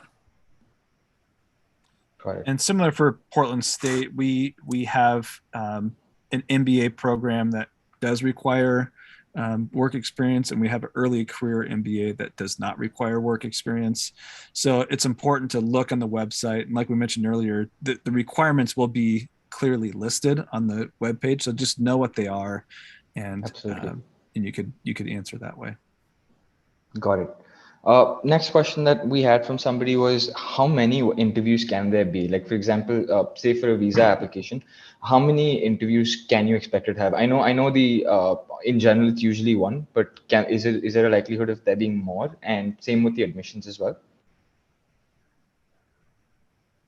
For Full Sail, for the admissions, it's usually one interview. I know that some schools, they'll have you interview like a general interview and maybe with the specific program that you're interested in applying for.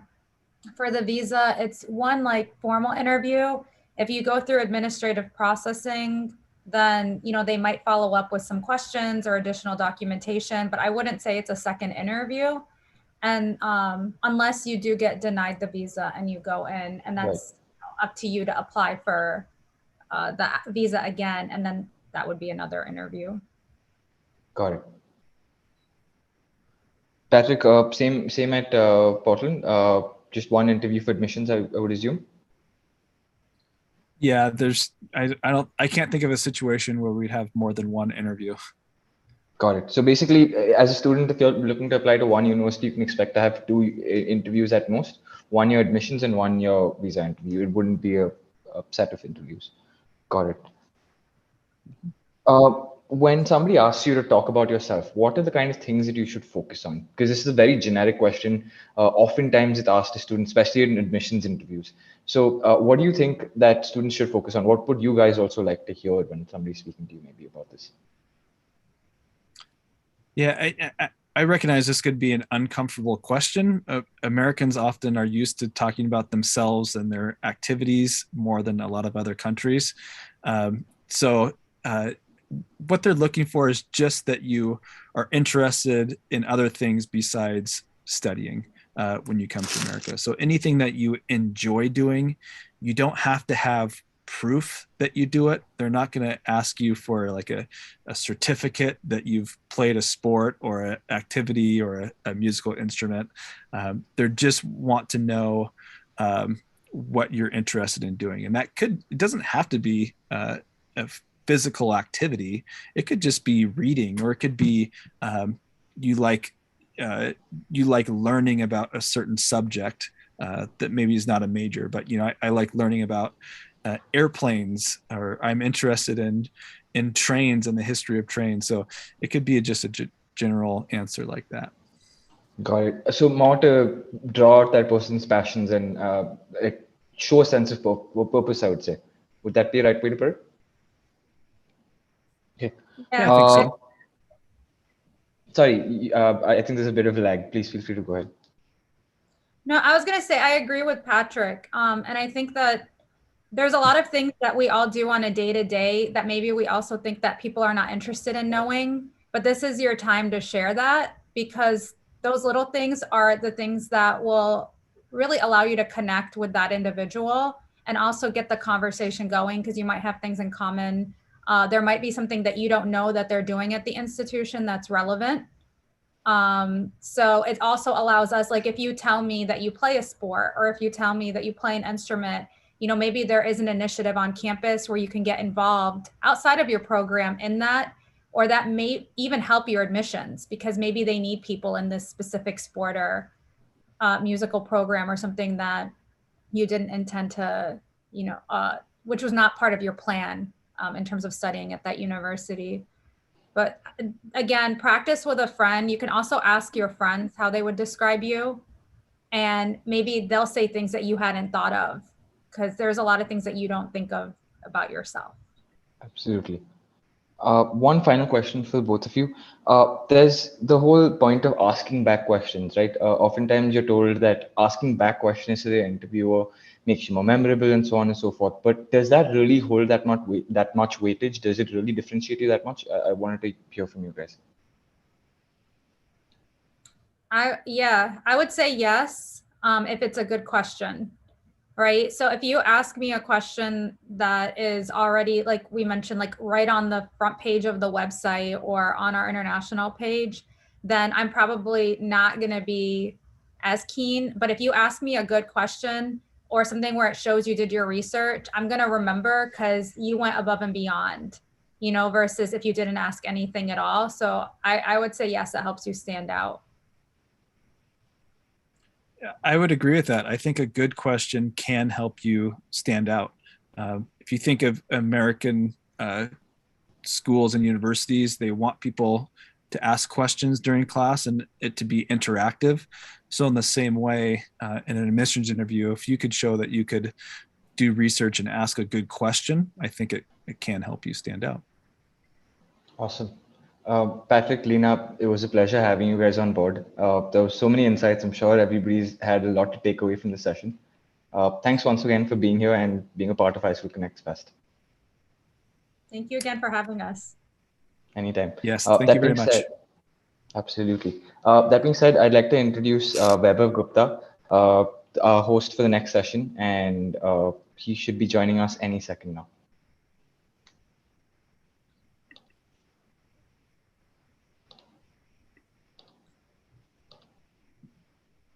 Hello, Vaibhav.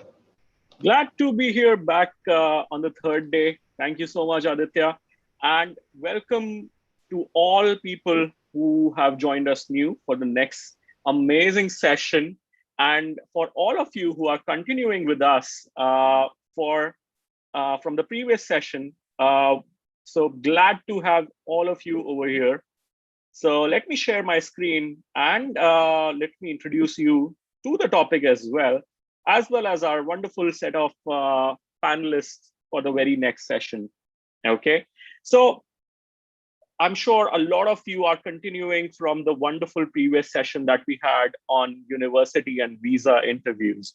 Okay, this next session, part of which is basically towards the final leg of the iSchoolConnect, this 3-day marathon set of workshops. This session is entirely going to focus upon visa and immigration process during the COVID-19 times. I'm sure all of you are a little skeptical. You have a lot of doubts with respect to travel between India or whatever country you are in as to your destination countries. And you have that skepticism as well, whether you should travel, what's the process like. So we'll be covering a lot of those aspects as well. Okay. We also have a wonderful set of panelists with us today. And I'd like to introduce them as well. So we have Nadia, who's joining us from University of Cincinnati here. Good morning, Nadia. Okay, we have Lisa as well, who's again joining us from Ferris State University from Michigan. Glad to have you here, Lisa, and good morning to you as well. Good evening. Thank you. Okay, so let me give you guys a quick brief about Nadia and Lisa. Nadia, again, is a career coach and a lecturer who is associated with the University of Cincinnati's Linder College of Business and has been providing students with advanced kit of necessary skills for professional development and mentorship through strategic job searches. Okay, and she is also the founder and principal career coach and is behind Beyond Discovery Coaching. That's an organization that she runs, and it helps clients design and build happy and fulfilling career. That's a wonderful profile. Glad to have you here again, Nadia. Thank you so much. Speaking about Lisa, Lisa again is the Assistant Director of the Office of International Education at Ferris State University in Michigan. And she's been associated for more than 10 years with Ferris State University. She looks after international admissions and serves as the primary immigration officer. So you have a large, huge background into immigrations. And prior to Ferris State, she taught English as a second language for 11 years and has been a faculty member at Central Michigan University. So a wide, diverse profile you've had, Lisa. immigration as well as teaching English. So glad to have you again here, and thank you for joining us. And we look forward to a wonderful session talking about immigration, visa for different countries, different countries, and looking forward to knowing what students should actually look forward to in this COVID situation. I know it's a precarious times, but perhaps you'll give them some comfort. Thank you. I'm happy to be here. Likewise. Just to give you an overview, we'll be discussing about student visas and some top destinations, how students can actually apply for visas in the US, UK, Canada, Australia. And not the least, we have an exciting giveaway for all our viewers over here. So stay with us for the entire session. I'll be sharing a link towards the end, and it's a great giveaway, which I'm sure all of you are gonna love. Okay. So before I hand over the baton to Lisa, I have a quick poll for all the audience that we have here. Which actually is your dream study abroad destination? So a quick poll will appear on your screen. So try to answer as soon as possible. Select the countries that you feel that are most suited to you and is your dream destination. Can we have the poll, please? Vaibhav, I believe there's a glitch on the computer with the poll. Just give us a couple of seconds. We'll be putting it up. Meanwhile, rather what we can do is we can ask the audience to punch in their dream destination country in the chat. Perhaps Absolutely. That would be a more suitable option. So guys, Absolutely. Use the chat section, punch in the country or your dream destination. It can be the US, Canada, UK, Europe, Australia, New Zealand, or it can be your home destination as well. So use the chat section. I already see a lot of responses coming in, Lisa and Nadia. And perhaps, this will give you some perspective about our audience, what their preferences are. And so that we can actually take that conversation forward in that right manner. So we have a lot of USA, we have a lot of Canada, some amount of UK, Switzerland, Germany. That's something which I'm seeing a lot. Germany as well. Quite a few responses on Germany, UK. So we'll be going step by step, covering each of these countries, and hope we help you in some manner going forward. So over to you, Lisa. Okay, thank you. Welcome, everybody. I'm happy to join you here today. And yes, my background at Ferris State University in Michigan is as the primary immigration advisor. And so I work directly with students who are seeking a visa to come study in the United States. And I've been working very closely with students throughout the COVID pandemic period as well. So as I speak today in general about the process, I am also going to, take opportunities to kind of explain what we see happening in light of COVID, just to kind of help give some perspective on what you might accept or what you might expect. So if you are interested in studying in the United States, in order to qualify for a visa, we have basically three categories of student visas.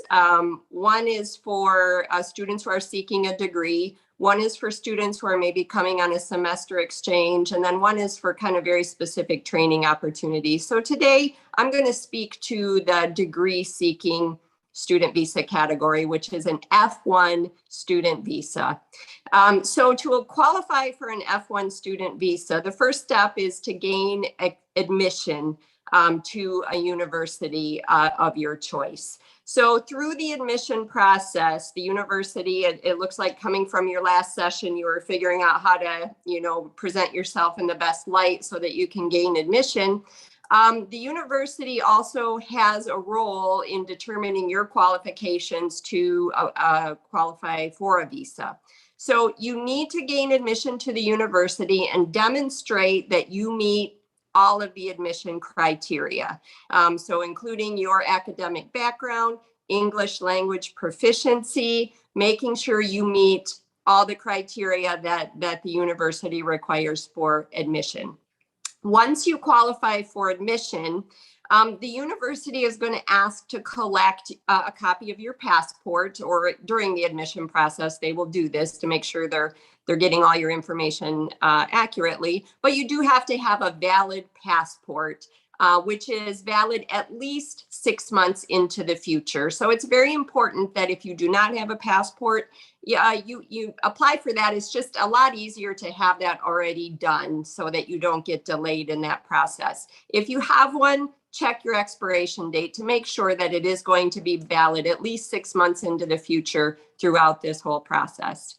They are also required to collect information that demonstrates your ability to finance your education. So they are going to require that you submit official bank statements or financial documents that demonstrate that you have at least 1 year of tuition, living, room and board, and whatever required expenses available to you to support your education.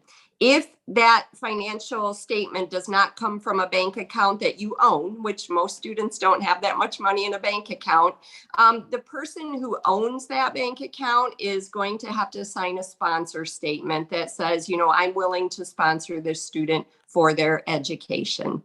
So once you submit those documents and it's clear to the university that you have valid financial support for your education, they will issue a document to you, an immigration document called an I-20. And so we hear a lot of students say, what is the cost of your I-20? And that's what that means. It's an estimate of 1 year of tuition, 1 year of living expenses, whatever expenses will be required for you to pay in that first year. So once the university issues that I-20 document to you, you will use the information on that document. It'll give you what's called a SEVIS number. SEVIS is the Student Exchange Visitor Information System. This is a database in the United States that the government uses to kind of track student visas in the United States. So this document allows you to join that SEVIS database. And once you receive it, you will need to pay a SEVIS fee. And it's a one-time fee to join that database system. That SEVIS fee is valid for 12 months. So you could transfer it to a different school or use it for more than one visa interview up to 12 months before you receive a visa to come into the United States. And that fee is $350. Also, once you receive that I-20, you will use the information on that document to fill out the visa application. So a DS-160 is the document, and your school will provide you information on how to access that visa application. But there is the DS-160 document that you will complete, but you will also connect with the embassy where you plan to do your visa interview. So you should look at embassies, obviously closest to your home. We do have students who ask, maybe they're living in a different country and they want to know, can I interview in a different country other than my home country?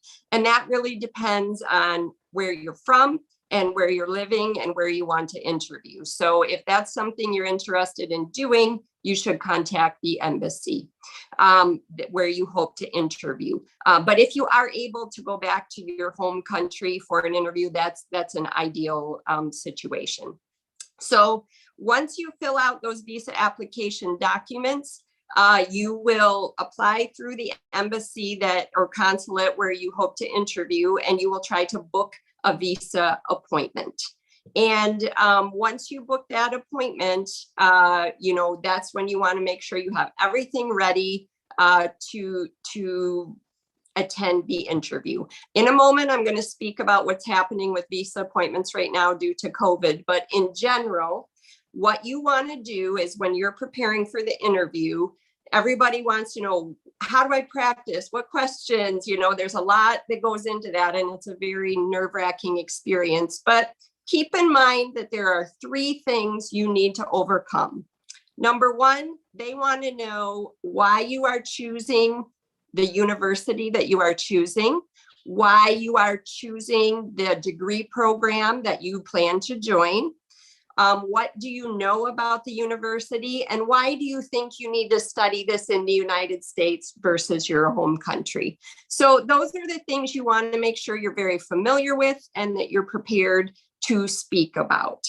And also they want to know that you are qualified. Yes, the university is supposed to make sure of that, but they may follow up with questions about your English language proficiency or other academic qualifications.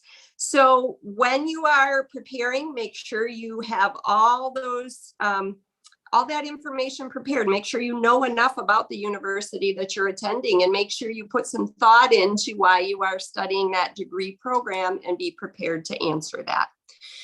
The second thing you need to overcome is to demonstrate that you do have the financial ability to support your education. So you do want to take your bank statements with you. They may very well never look at them, but you want to have them with you. But they will ask you who is sponsoring your education. They will want to know your relationship to the sponsor, and they will also want the student to know details about the sponsor's profession, income, and how they earn their income, how much income they earn. And this is something where oftentimes we see some issues, because in a family, if your uncle is sponsoring you, or even your parents, sometimes we don't talk about details of income with our children.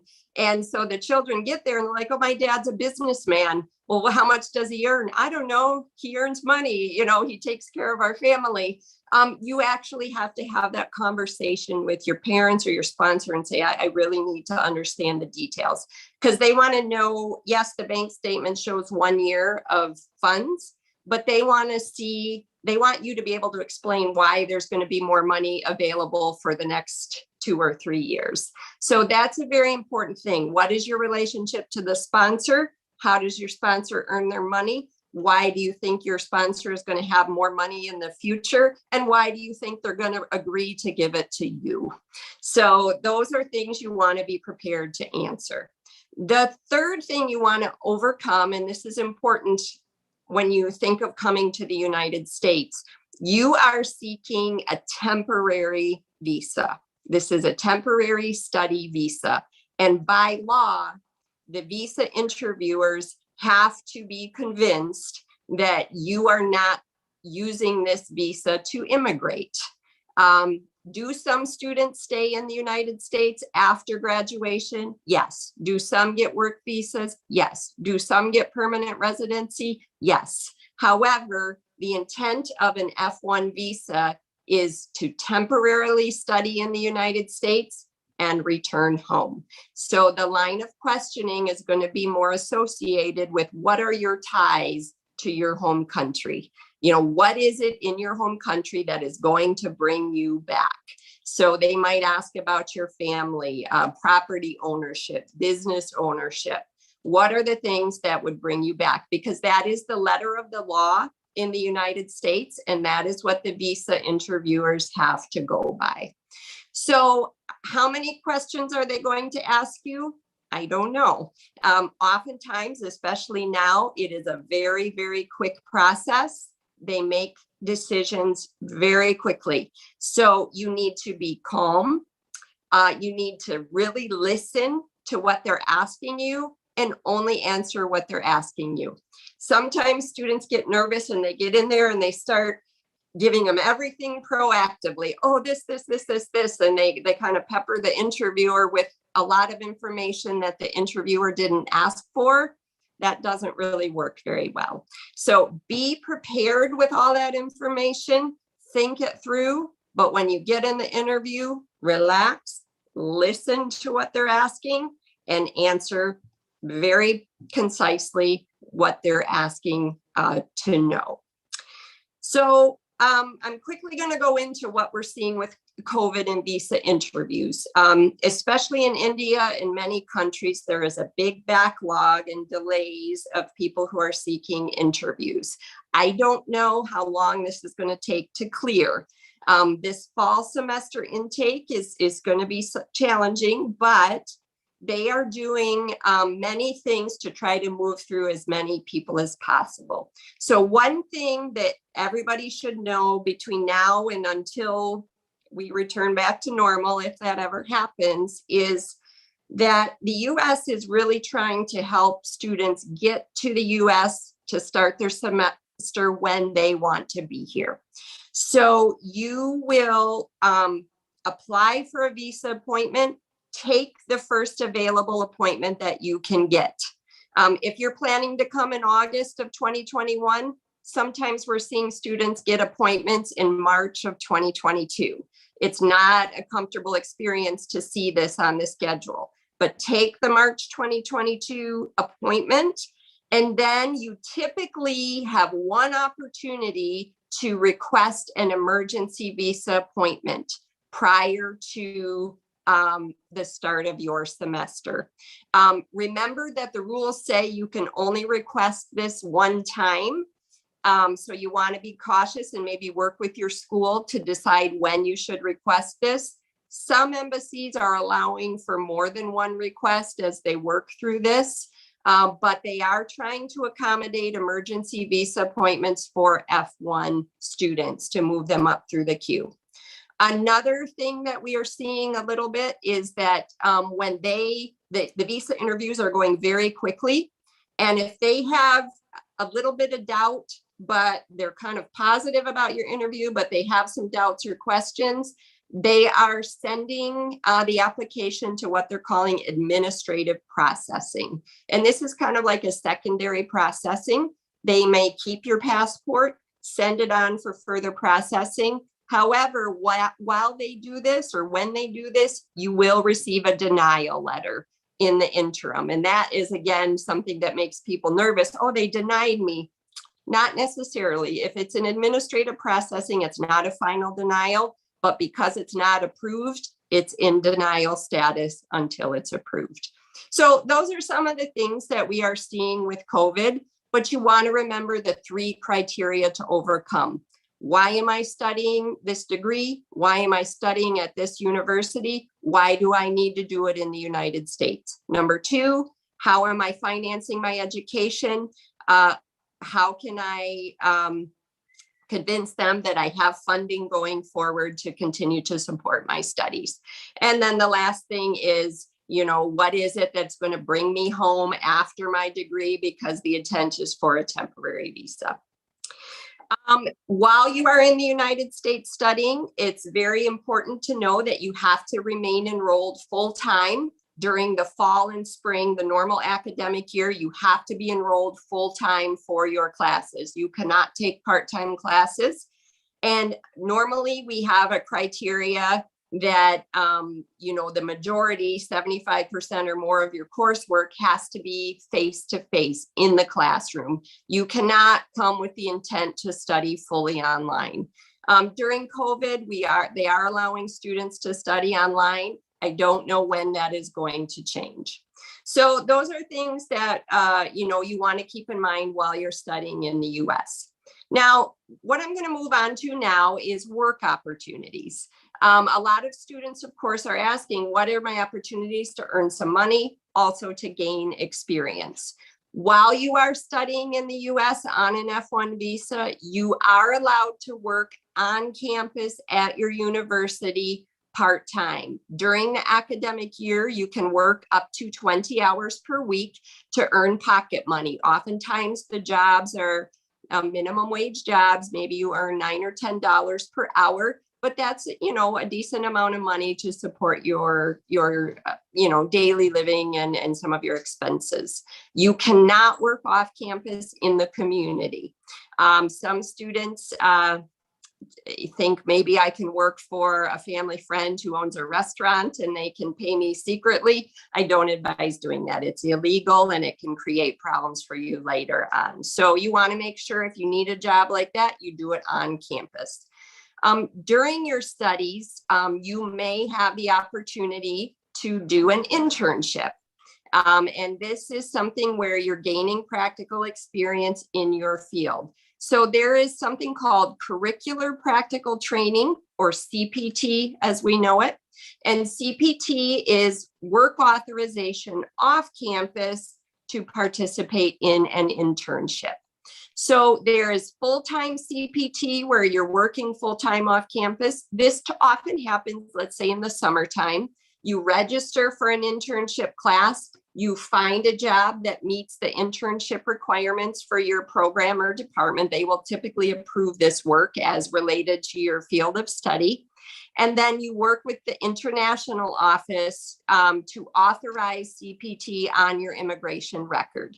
So it's a process within the international office where you apply with the international office to get approved to work off campus. You have to enroll in classes for 2 full-time consecutive semesters before you can qualify for CPT. Some graduate programs, you can qualify for CPT at the very beginning of the program if that is how the program is structured. But typically you have to be enrolled in an internship course, or your program has to require that experience in order to meet graduation requirements. So CPT is something that you can get approved to work off campus. So you want to get a job, you need to get a written offer letter from the company. You need to get that work experience approved by your academic department to meet your curricular requirements. You report this experience to the international office, and they will, work through the SEVIS system to approve your OPT. And then you're going to see that authorization on your I-20 document that will allow you to work off campus for that semester, et cetera. And it's a short process. It's done within the international office. And as it says on the slide, it just takes a few days. Okay. And then you can use CPT up to a year, up to 365 days of full-time CPT can be used during your degree program. It has to be approved by your curriculum. Your curriculum has to requirement. This is not an avenue just to get money. It's an avenue to gain experience. If you exceed those 365 days of full-time CPT, you lose the opportunity to do optional practical training after you graduate. So I will talk about optional practical training, or OPT, in a moment. There is part-time CPT where you're approved to work fewer than 20 hours a week.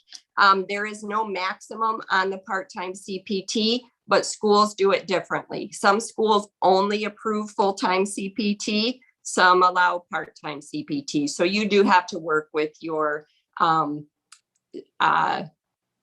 school to make sure that what type of CPT they allow. But you cannot work off campus until your CPT is approved and clearly marked on your I-20 document. Okay, so then optional practical training, which I spoke about, or OPT. Every student in the United States who earns a degree at every degree level automatically qualifies to apply for 12 months of work authorization through the US government. So you have 12 months to work as optional practical training, again, for every degree level. Most students use this after graduation, but you actually can use it before graduation if you wish. You can use some of it before graduation. So if CPT isn't an option, you can use your OPT before you graduate, but primarily students use it after they graduate. Through this process, you actually have to apply to the US government with the assistance of your international office. So I'm going to speak about the process in a minute, but just to remind everybody, gets 12 months with each degree program automatically, But if you graduate with a STEM degree, science, technology, engineering, or math, you are eligible to then apply for a 2-year extension. So you could conceivably work for 3 years in the United States on your student visa. So to apply for OPT, you don't need a job offer to apply for OPT, but you apply up to 90 days before you graduate. You work with your international office. Your international office will request OPT on your behalf in CVIS, and then they will work with you to collect all the required documents that you will have to send into the US government. So you send the application into the US government. It often takes 60 days to process. It can take up to 4 or 5 months, and if we have backlogs, unfortunately, but you can typically expect about a 60-day process for approval. Once you are approved, you will receive a work authorization card, an EAD card, and you will have to have that card in order to begin work with, wherever you're planning to work. And then after graduation, you are still going to work with your international office because you have to report your employment. You have to tell us who you're working for, where you're living. You're still kind of under the responsibility of the university because you're working on your student visa. So again, you'll have 12 months to work after graduation, or if you use some or all of it before graduation. If you have a STEM degree, you will go back to your international office at the end of the 12 months and work with them to apply for an extension. All of the work under OPT has to be related to your field of study. You have to demonstrate how it's related to your field of study. So unless you have a degree in French fry management, you can't just use this degree to go work at McDonald's to earn money. You have to work in your field of study to gain experience. So that is the information that I have about the US visa process. I know there's probably a lot more details, but I'm going to let Nadia take over from here, and then we can answer questions at the end. Thank you so much, Lisa. Over to you, Nadia, to speak about the remaining countries. Thank you. Thank you. Can everyone hear me okay? Loud and clear. Perfect. Perfect. I love going after Lisa because the UK has basically mirrored the US system with their new innovation of their student visa. So it's nice that Lisa just gave you the full ground laying foundation of basically what we do in the UK. So I am a career coach at the University of Cincinnati here in Ohio, which is in the Midwest US. And I also did one of my masters in the US and one of my masters in the UK. So I was actually at a British university in London, England. So I have firsthand experience not only working with students who are inbound into the US, like Lisa said. I predominantly work with graduate students on STEM extension majors, particularly in business, like business analytics and information systems. And then when I studied in the UK, I did my master's abroad, like I said, so it was a postgraduate degree. So I'm going to drop 2 websites from the UK government into the chat here. And I kind of just presumed everybody on this webinar would be needing a visa. And then I had to remember that there might be people from the European Union, there might be people with dual citizenship coming to the UK, which is very common from places like India. And so I wanted to just drop one of the links in the chat called Check If You Actually Need a UK Visa. That's really the first step. Some people studying in the UK, whether it be shorter than 6 months or longer than 6 months, whether it be in a partnership exchange program, maybe with a current university or a college or something like that, you may not actually need a student visa. And so it's just helpful to just double check. You enter your current home country, what you're studying, where you're studying, and it'll give you all the information on basically, yes, you need a student visa. No, you don't. 95% of the time, it's always a yes. I've also dropped a second link in that's actually going to be more interactive. Basically, it's the same information as what I'm presenting today, but it's just for you to have a link to refer back to later on. And again, it's a very simple 6-step process in terms of understanding what kind of student visa you need. Similarly to the US, the preparation of evidence you need.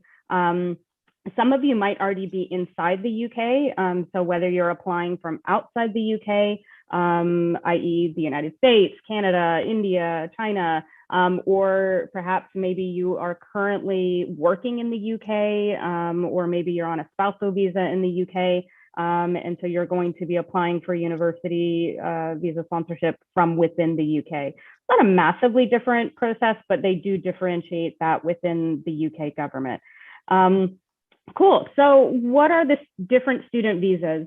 Very similarly to the US, if you're coming to the UK to study any length of time beyond a short-term program, which for us in the UK means less than 6 months. So like I said, if you're a current university student and you want to come with your exchange partnership program for maybe a month or a summer, that's not going to require a full-blown UK student visa. But anything less than that, or I'm sorry, more than that, such as a bachelor's degree, a master's degree, or a PhD degree, just similarly to the US, you will go through the application process. How do I qualify for UK student visas? Pretty simple. Basically, you have to have been offered a placement. So that means a British university has sent you a letter to say, hi, Lisa, we would like you to come to our university. Please come.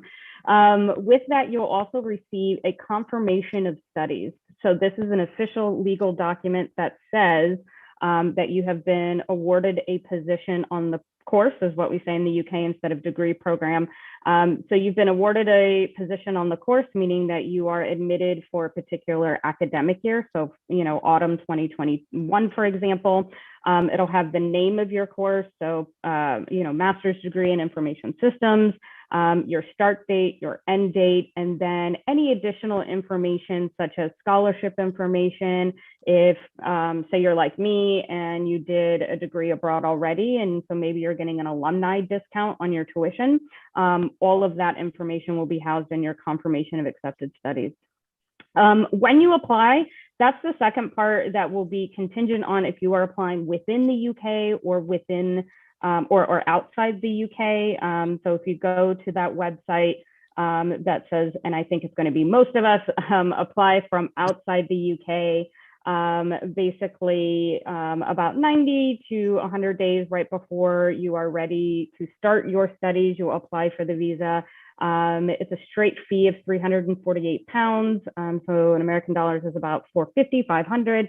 So again, very comparable to what we have both in the US and the UK. According to the UK government website, it says about decision in 3 weeks, but I think Lisa pointed out that, right now it could be as short as 2 to 3 weeks. It could be as long as 2 months or 3 months. So make sure that you are looking at your start date and kind of reverse engineering that application date. Like what we talked about in the US, it is very similar to the UK for eligibility. Again, offered a position on a course, being able to show financial support for your length of study, and what country are you from, right? Even in the US, as an American student, I still had to support myself with my own financial backing. So very similar to what Lisa said about having your money in a bank account, a sponsor.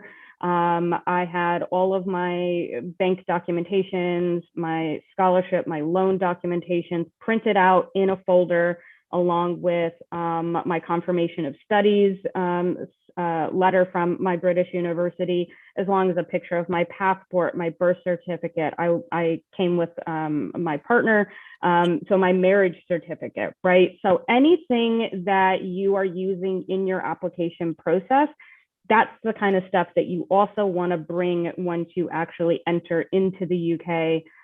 Typically, 99% of people go through London Heathrow, and so they're very, very quick, very studious on, okay, you're on a student visa, I want to see XYZ documents, and then moving you through. Does this visa count towards settlement in the UK? No. Similarly to the US, the intent of a student visa is for you to be a student. There are some additional benefits like healthcare, working opportunities, being able to stay in the country. But beyond that, this would not count towards settlement into, future living opportunities. So if we go into the next slide, we can kind of get into a little bit more around the new UK student visa.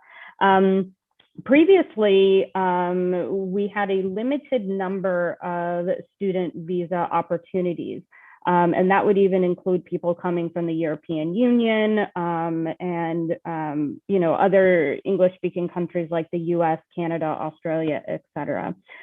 We do follow a points-based immigration system, and so this would be equitably applied across all foreign talent coming into the UK. So there's no now preferential treatment for Americans or people that speak English or people from the European Union. In general, there's a 70-point requirement to get a student visa on a UK university. Like I said, offered a place on the course. You can read, write, and understand English, and you have enough money to support yourself. Each three of those categories will provide a certain number of points. Obviously, if you're coming from another English-speaking country like I did, coming from the US, going to Canada, I was awarded the full amount of points for the speak, read, and write and understand English. So I didn't have to do an English examination like a TOEFL or TEFL or anything like that. I just had to prove that I had been offered a place on the course and I had enough money to support myself. Okay, perfect. So when do you want to apply? Like I said, you want to apply for about 6 months before you end up actually starting your course. And so you'll get all the information that you need in order to start that process. Now, for me, it took me about 6 months to get all of my documentation together. Like I said, I had a dependent, so I was married. If you have children, you'll have to get some further additional financial documentation for that. And then I had additional things, like I said, with American student loans going into the UK, scholarships for going into the UK, as well as just basic documentation. This is up from the 3-month window previously. So if you hear the word Tier 4 student visa, that's the old name of the student visa process here in the UK.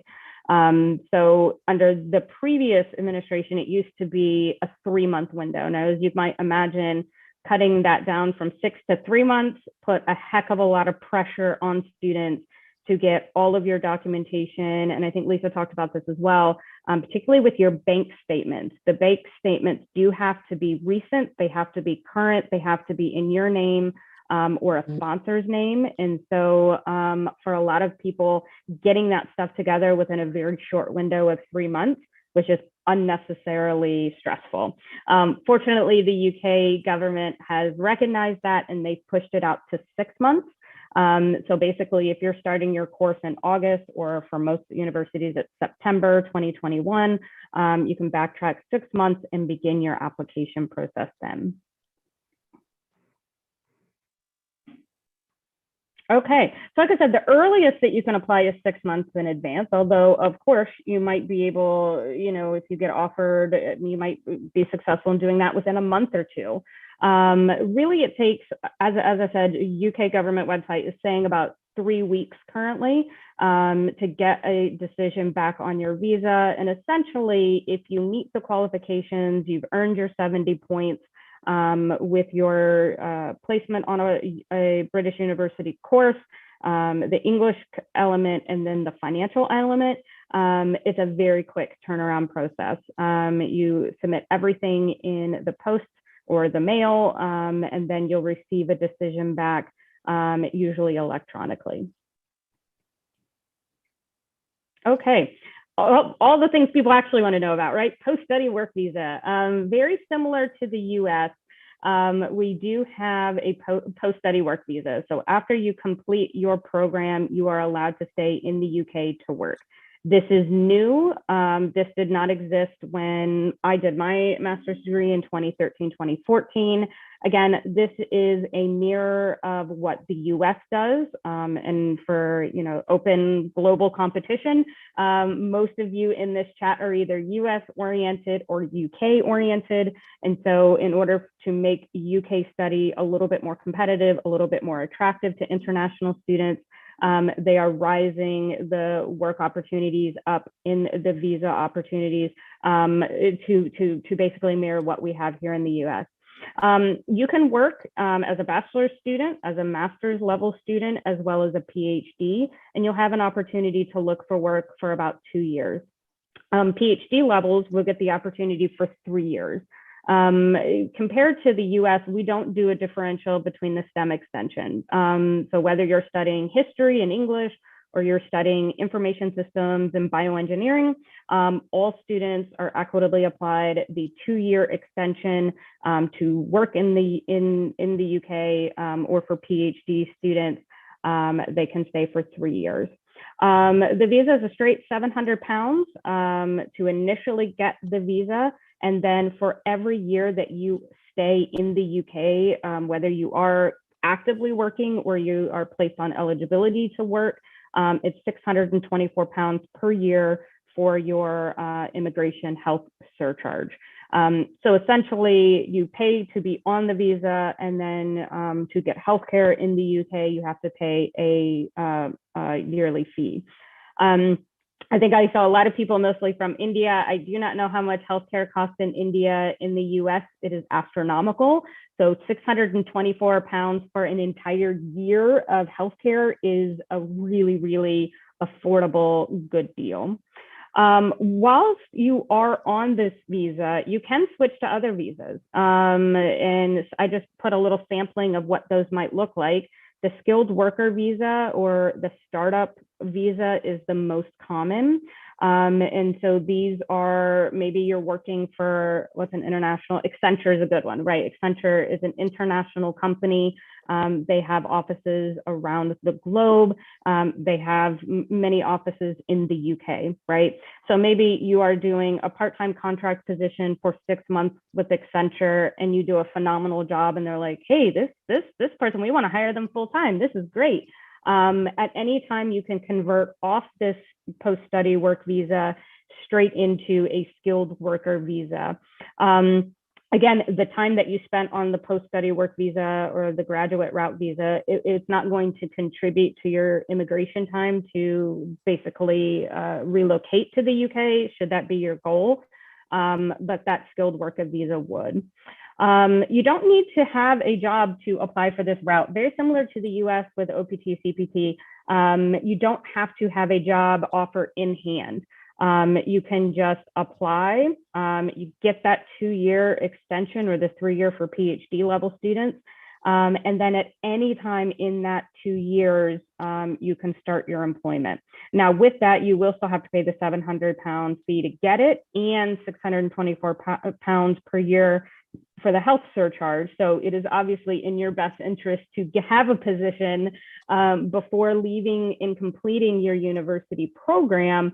But maybe let's say you're in a very difficult technical science major, and your research project takes you right up until the day you graduate, right? And you haven't done your resume, your LinkedIn, you haven't networked with anybody, you haven't even applied to one job yet. That's completely okay. You can definitely complete the academic part of your program, and then, you know, on a Friday, you complete the academic part. On a Monday, you immediately start job searching. Obviously, the ideal situation is that you do those things congruently. So at the end of your academic program, usually about 2 to 3 months before the end of your program, that's when you're going to want to start applying for positions, thinking about where in the UK you want to live. Just because you study in London doesn't mean you have to stay in London for your 2 or 3 years work experience. There are many less expensive places to live in the UK than London, like I did.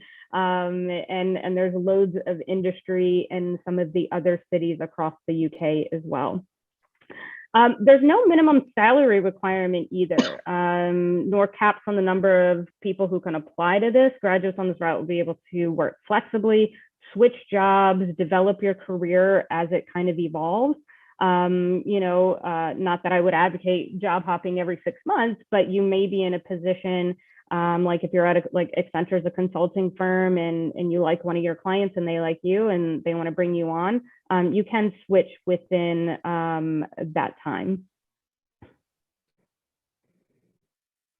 Okay, so like I said, if for eligibility, go ahead and check that UK study website that I sent you. But basically for this visa, you will have completed a degree, undergraduate or higher. You're at a university that is a higher education provider, which is basically all universities that are authorized to recruit international students. You have a valid Tier 4, which is the old visa, or going forward, the new student visa. You began your studies anytime after autumn 2020. So basically that's all of us right now, as well as the January, February start date. And you do need to be in the UK by a certain date. So say you were a student, I don't think this applies to anyone, but say you were a student who studied last year, and because of COVID, there was some face-to-face time, there was some, virtual time. This opportunity would still be open to those students. It's just that in order to apply, you do need to be within the UK. And so you'll need to go back to the UK and actually apply for the visa before the 27th of September. Who isn't eligible? Basically, students who have graduated way before this time now, like me, 6, 7, 8 years later, I can't go back and apply for this eligibility. I'm graduated, I'm gone. I just have to accept that the next generation has more opportunity than I do. And you cannot apply for this visa outside the UK. The point of it is that you go to university, you complete your university degree whilst in the UK, you then apply for this extended work opportunity and then move into the work experience. Okay, just to reiterate, this does not count towards settlement. It's literally probably the #1 question that universities in the UK get, because most people are going to study in the UK because they want to live in the UK full time, or at least for a good portion of their life. So this does not count towards your settlement, and you will have to switch to a different kind of visa 2 to 3 years after the graduate route has expired. This is a new visa application, so it's a pretty big deal, right? Like I said, when I was studying in the UK, I had about a month after my academic program was over to basically finish up my flat lease, pay any outstanding bills that I had to the university, return my library books, and get on a plane back to America. There wasn't a lot of opportunity / no opportunity for me to stay and continue to work in the UK. So this is a pretty big deal, and it makes the UK study very attractive for international students, almost rivaling what we have here in the US in terms of work opportunity. Got it. Thank you so much, Nadia and Lisa. We have tons of questions that have come in from our audience. Some of them are highly relevant and resonate with a lot of students. So I see a lot of repetition as well. So we'll be taking those questions shortly. Before we move on to that, I would like to inform our audience over here that we have a wonderful giveaway for all of you. So these are visa-related ebooks and guides that we have compiled after a lot of effort, and these are crisp information that you'll require to actually get precise information about the US visa process, UK, Canadian visa process, Australian, Ireland, and several more. So if you are interested in this giveaway, just fill in this feedback form using the link below. It's bit.ly/ISC_fest_feedback_day_3. So as soon as you fill this, you'll receive this ebooks in your inbox. So just go ahead and submit this feedback, and you'll receive these wonderful e-guides in your inbox. Also mentioning that we'll be shortly concluding our 3-day marathon fest event with this important and very insightful session on the importance of networking and how you can actually leverage networking to land up a job and perhaps build a career in your destination country as well. So we have two wonderful guests who will be joining us after this session in a short while, and they'll be speaking about networking and the importance of networking. So moving on to questions, Nadia and Lisa. So a lot of students ask this question that I have this admit from a school. Okay, I applied for a visa and I got rejected. What next steps should I do? Beginning with Lisa for the US. So yeah, so oftentimes, you know, we will talk with students who have received a rejection. And so what we do, for example, what I do in this situation is I talk to the student and kind of have them walk through what happened in the visa interview and see if I can determine what might have been the problem area. And depending on what the student is able to communicate to me, sometimes the reason for the rejection becomes fairly obvious. Sometimes it's not clear and they don't necessarily provide you with an explanation. So depending on what I hear from the student, we would suggest applying for a second application. In some situations, though, I'm very forthright with students and I say, I really don't think you'll get approved the second time. And so I try to work with the student for a plan B option. And, you know, plan B could be studying online, which most students don't want to do.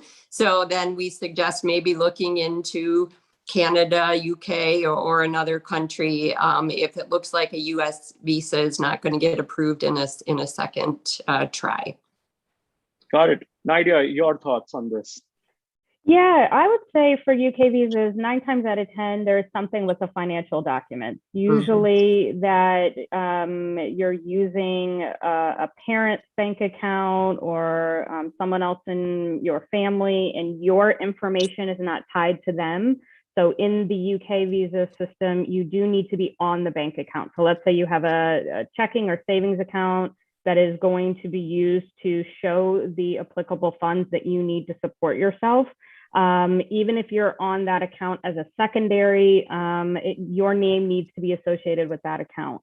So 9 times out of 10, it's always financial. Whenever I'm coaching people around UK student visas, to be fair, even US visas, you know, in the US, we have like our REACH schools and our safety schools. So safety schools are ones that you know you're going to get into. Maybe it's the one that's 10 miles or 10, you know, kilometers down the road. It's in your hometown. You know you can afford it. You know you can get in academically.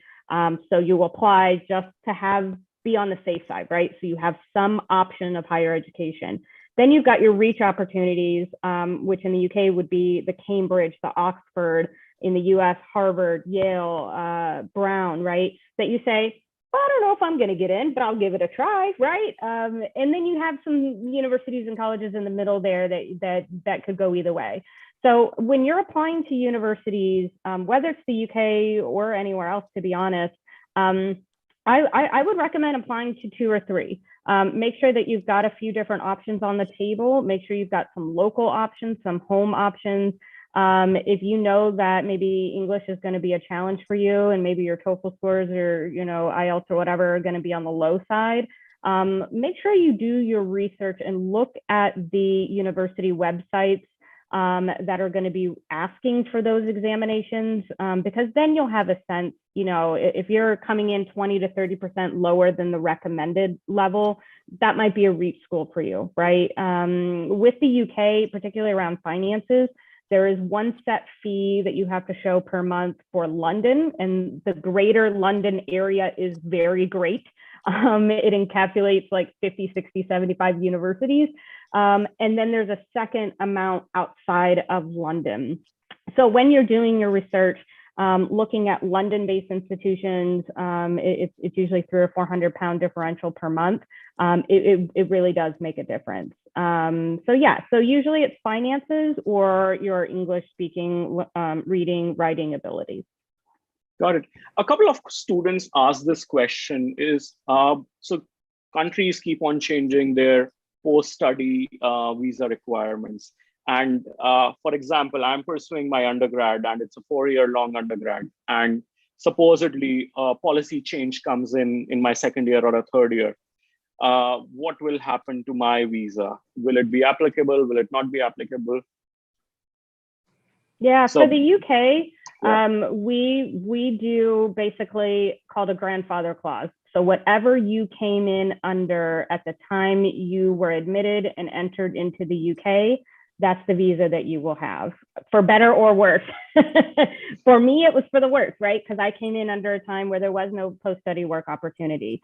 You'll notice that in 30 to 40 years, the UK has only changed their visa processing once. So this is not a system that is easily changeable. It's not a system that varies very often. And so you think about the amount of universities, the amount of people like Lisa and I, who it's our job to understand these rules and regulations, and then to help students figure out how to navigate that. There's a lot of advantages of not changing.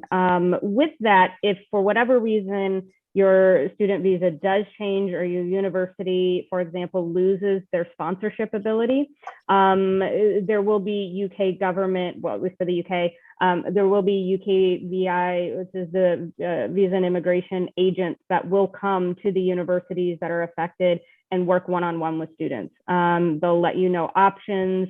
I've never seen this happen before, except for one university in London that was lost their ability to grant Tier 4 sponsorship due to kind of shady practices. Like Lisa said, if you don't have a degree in French fry management, don't get a job at McDonald's, right? And they were doing that.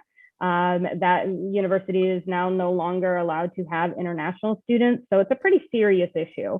Outside of that, though, like I said, you're going to have a full team, whether you're in the US or the UK, you're going to have a full team of visa experts on the ground as soon as you arrive, that you'll meet with within the first couple of weeks of landing in the US or the UK. They're going to make sure all of your compliancy is in place, making sure that you have all your documentation, including all of your vaccinations, healthcare screenings, all of that stuff.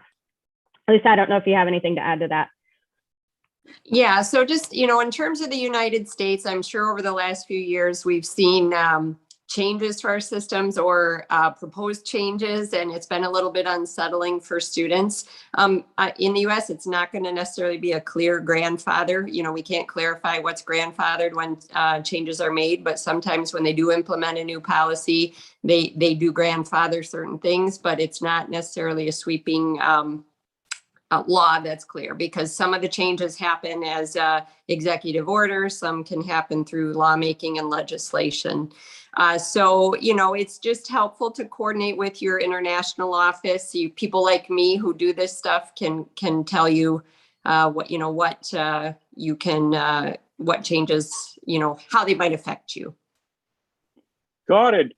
Thank you so much for this insightful information. Yeah. We have a lot of questions, but due to some time constraint, we are not able to address that. But to all of you who have questions related to immigration, please shoot us, and we'll perhaps get you in touch with Nadia or Lisa, or we'll help you out with answering all those questions. Nadia, Lisa, thank you so much again for joining us today, and giving our audience a lot of information, a lot of great insights about immigrations and visa process.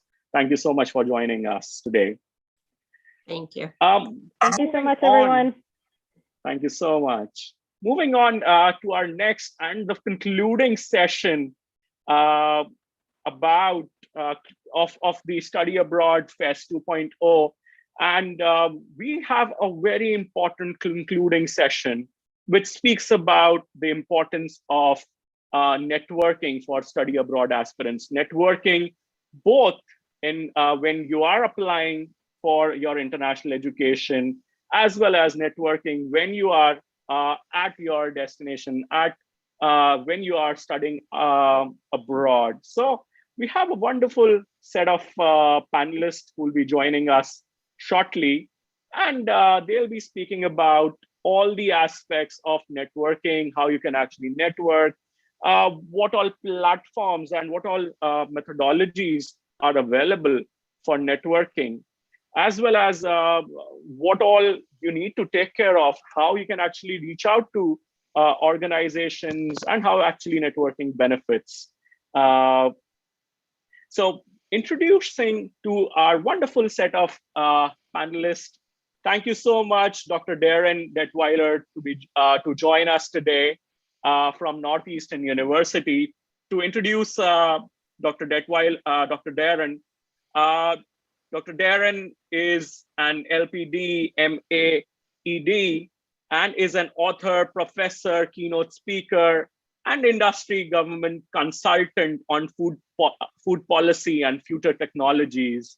Okay, and he's regarded one of the most well-known, respected, and accomplished people in the food safety industry. Dr. Detweiler is an associate teaching professor of food and regulatory policy and has served as the assistant dean at the Northeastern University College of Professional Studies, and is the lead faculty of the Master of Science in Regulatory Affairs of Food and Food Industries. Dr. Detweiler in 2018 received the International Association of Food Protection's Distinguished Service Award. He's also the author of 2 great books, number 1 being Food Safety, Past, Present, and Predictions, and Building the Future of Food Safety Technology. Glad to have you here, Dr. Detweiler. Thank you for joining us, and a very good morning to you. Thank you for having me. Good morning Absolutely. to you too. Our second guest for today is Mr. Andrew, who's the program coordinator of Masters of Art in Mass Communication, and with a specialization in social media at University of Florida in the College of Journalism and Communication. He teaches courses in the Department of Media Production, Management, and Technology at University of Florida. And Andrew holds a BA from University of Virginia in American History and an MA from George Mason University in Communications. He also holds a PhD from University of Florida in Mass Communication. Glad to have you here, Andrew. Thank you for joining us. A very good morning to both of you again. So a couple of items that both Darren and Andrew will be covering today is why is networking so important, different mediums of networking, the art of approaching potential contacts, the power of social media, how you can actually leverage social media to network, and organizations that help. Like always, we have an exciting giveaway for all of our audience today. And so stay tuned towards the end of the session, where we'll be addressing a lot of questions that you'll be putting forward. Both Dr. Detweiler and Mr. Andrew will be taking those questions, and we'll be addressing those. So we have a quick poll, and perhaps a very relevant as well. So which do you feel are the most important skills, networking skills, according to you? So we'll have this poll wherein you can actually punch in your questions. Is it communication, leadership, transferable skills, efficiency? So can we have the poll, please?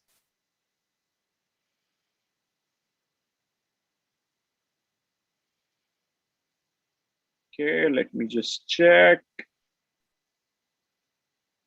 Perhaps our audience can actually use the chat section. Oh yeah, we have the poll over here.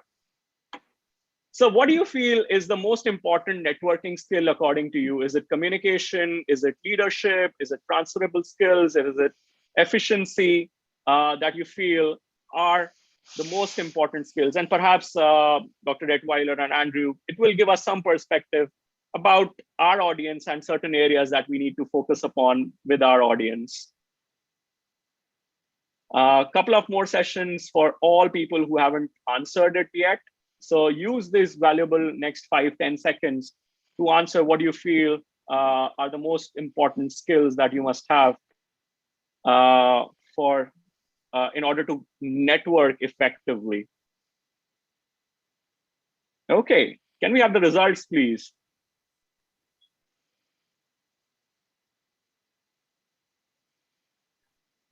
Okay, we see a lot of people, almost 92% of the people have mentioned that communication is the most important skill, followed by several people who have mentioned efficiency, leadership, transferable skills. Dr. Detweiler, over to you. What are your opinion? What's your opinion about the poll as well as the importance of networking?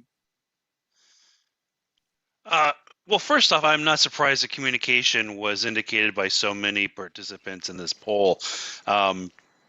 It really is, one of the most important things in terms of you can be, you can have any degree, you can have the highest test scores, you can literally memorize all of the greatest books. But if you don't have the ability to communicate your understanding, to communicate when there's a problem, to communicate how to train other people, to be able to persuade people, to justify or argue for change, to really be able to determine, the true ways of whether we're talking about priorities and mission. What is mission critical? What is the highest priorities and how we're going to meet those priorities? Validation. How do we validate that we're achieving those steps? What do we need to do to validate those steps? And also training. It's almost as if we think of a career as a legacy. How do we measure that legacy? And one of the ways we really need to start measuring it is how do we train the people who work with us, around us, who report to us, in terms of, again, that idea of how to best achieve the goals, the mission that we're trying to do. It all centers on communication. And I'm going to bring up my screen here to show the PowerPoint. I just need to go to here, and then I need to go to here. And when we look at the idea of I'm not sure how this is. I'm not sure. Does our host? You're on mute. So you can use the top right section, present, to enlarge this to full screen, and you can then navigate. It was covered up. Okay. There we go. There we go. So when we look at the idea of networking, there's so many benefits of networking, and I cannot possibly capture all of them. If we look at networking in terms of easing our assimilation into a new environment, that's an understatement. I mean, to get a sense of the culture, to get a sense of who are the big names in companies or people, what are they talking about? How do they present this information? How do they communicate with each other? What does it look like when they're in their space?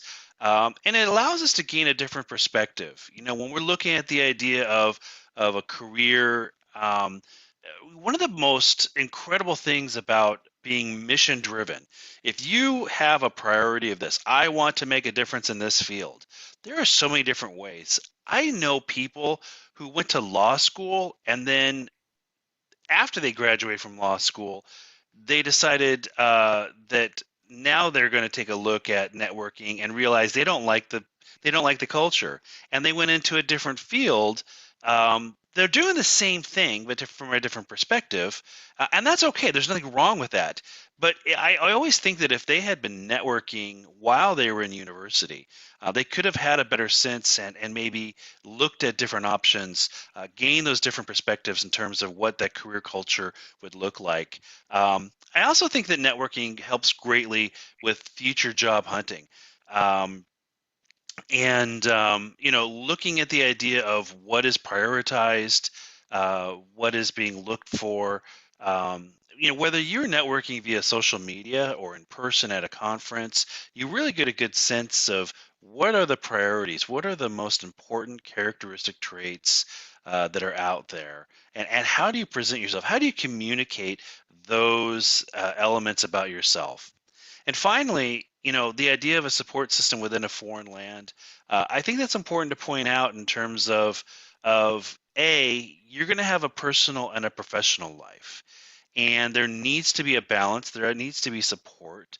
And when you look at the idea of, for instance, I have personally, in person, not via social media or via video.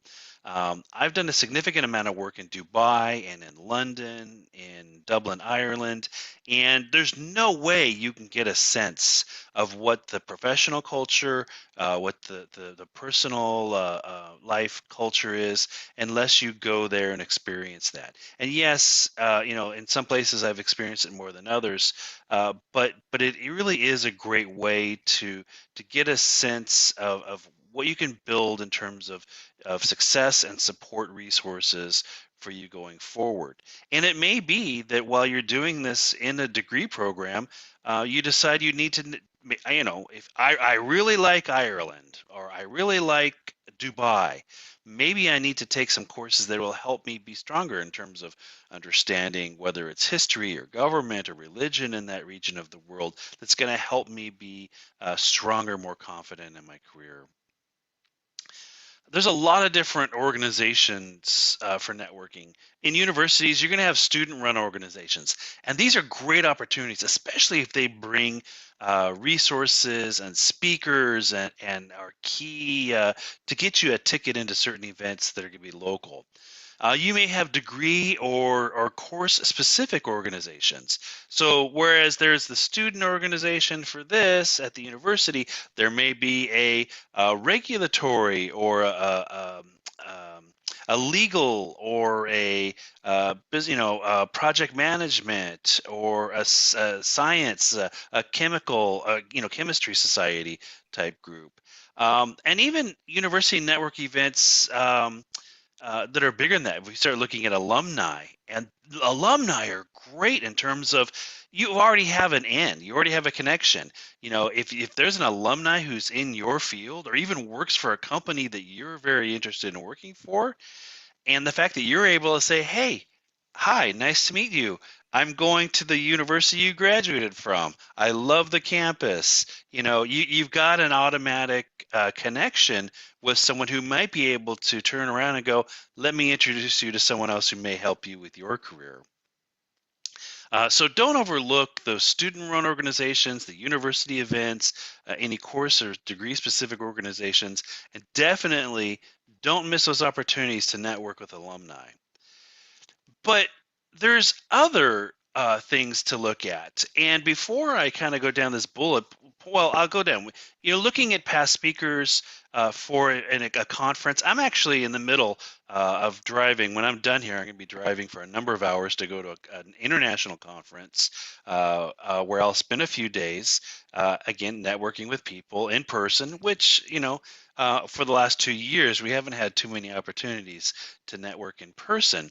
But what I'm going to do here is I'm actually going to get away from this PowerPoint slide, and I'm going to talk through some specific examples. So let me click on here, and let me go.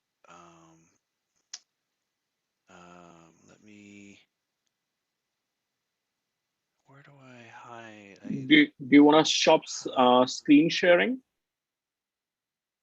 No, I want to hide this. Oh, here we go. Here we go. Do you still see? I can see your screen. Yes. My screen here. Yes. Great. So I'm going to be attending the International Association for Food Protection, and it's a perfect example of, if I was a student looking at should I attend this, right off the bat, one thing I would do is IAFP is the acronym for the conference.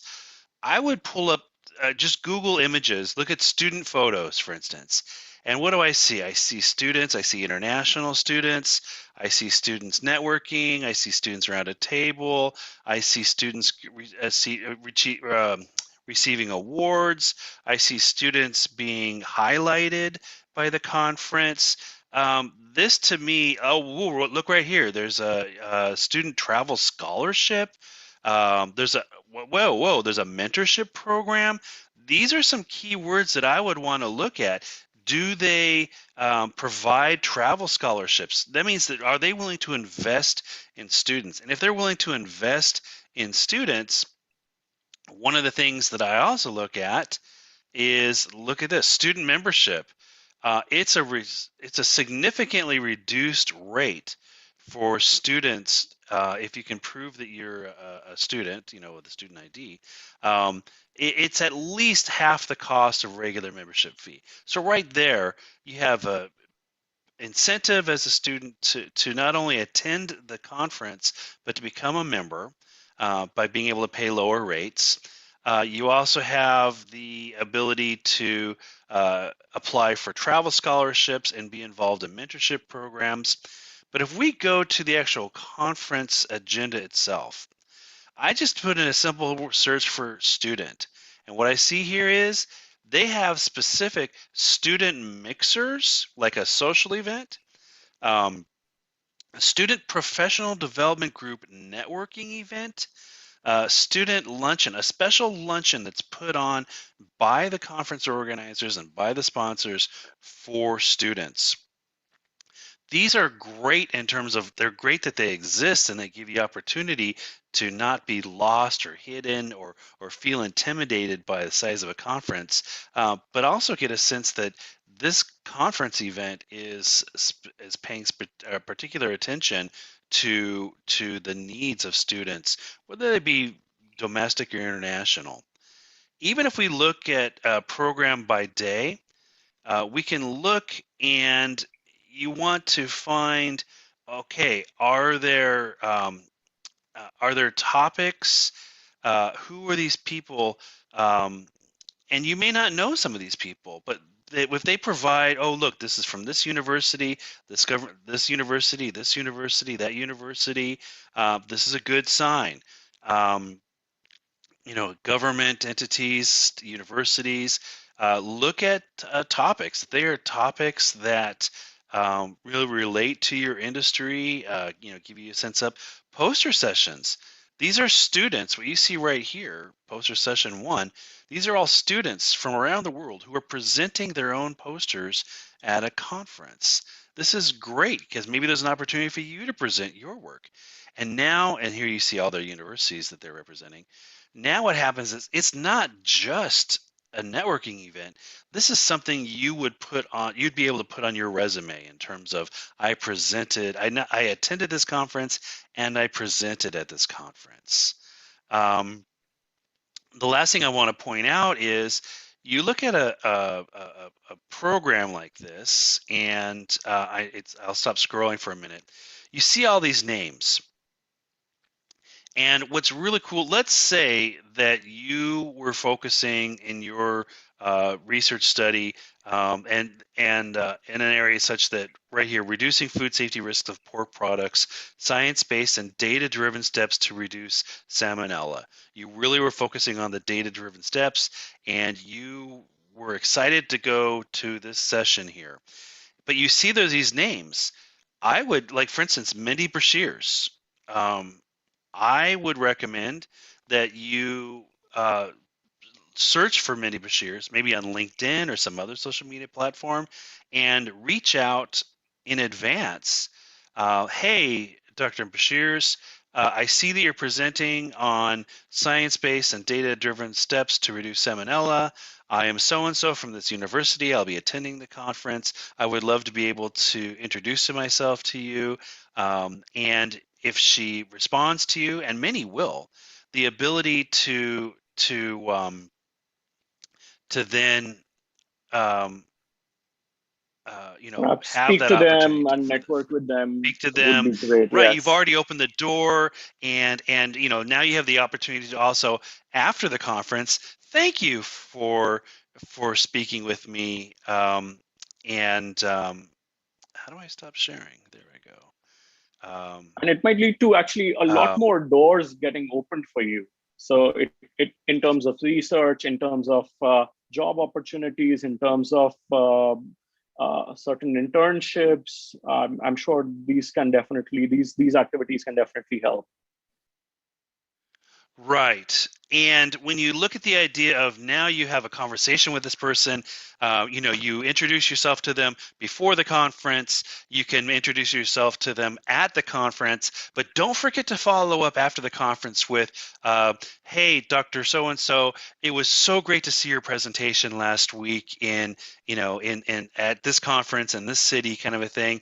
One of the things I took away from your presentation was this, and I'm going to ask this question. And now when you start, it's a great way for you to blend the kind of in-person and using social media. This is that communication.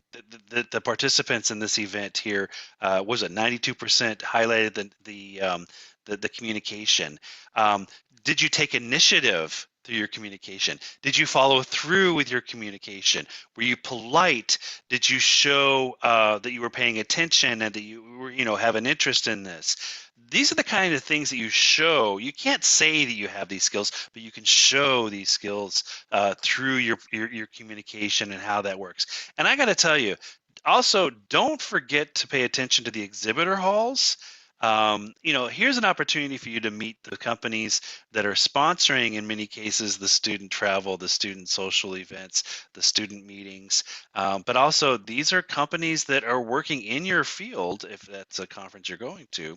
These are people who they want to network as well. That's what they're there for, is to network. You put that together. Another thing not to miss, if I have a little bit more time, many of these conferences have an area where they have job postings. They even have human resources people who work as recruiters or hiring executives for these major companies will have areas at major conferences. And even if you're not ready, you're a year or two away from graduating, kind of a thing, this is a very valuable opportunity for you to have conversations. What is it like? How does one do this? Can I get some material from you? Can I learn a little bit more about your company? There are so many different ways that you can gain information from this. And also, my biggest tip, if I can add this as well, is even if you don't have a job, if you want to gain people's business cards, and I have a massive collection of people's business cards, and it's amazing how many business cards I have from international students where they said, here's my name, I'm from this country, I go to this university, my degree is this, I expect to graduate in 2022 or whatever, and they hand me their card, I hand them my card. It's a great exchange between people, and you never know what doors are going to open for you and how you're able to follow up on that. So just a great opportunity for everyone around to use these to your advantage, whether you're participating, presenting a poster, speaking, or just as an attendee, able to engage in all the different forms of communication you can. Got it. That's an absolute wonderful suggestion when it comes to networking at social events and conferences. Coming to you, Andrew, you've been a major in mass communication, and again, social events. As Dr. Detweiler mentioned, social events is definitely to look something forward to. What other opportunities do you see that international students specifically, can actually leverage to network, and what other advantages do you see of networking? If you can throw some light on that, or your 2 pieces on that. Sure. Transparently, Dr. Detweiler kind of stole a lot of my thunder. I was going to make a lot of the same points in my presentation. At this point, I'm kind of thinking a bit that a lot of the content of the presentation I was going to give has kind of been covered. And just to kind of reiterate some of those points, yes, going to the academic conferences is a tremendous opportunity to meet people who are interested in the same things that you are. It's a tremendous opportunity to meet mentors. It's a great opportunity to present your research. there are people there who are looking to hire. They're looking to interview people. I've gone to the academic conferences and been interviewed there, for different jobs while I was a grad student. As he mentioned, having business cards, another tremendous thing to do and to have and to bring, and to collect them as well.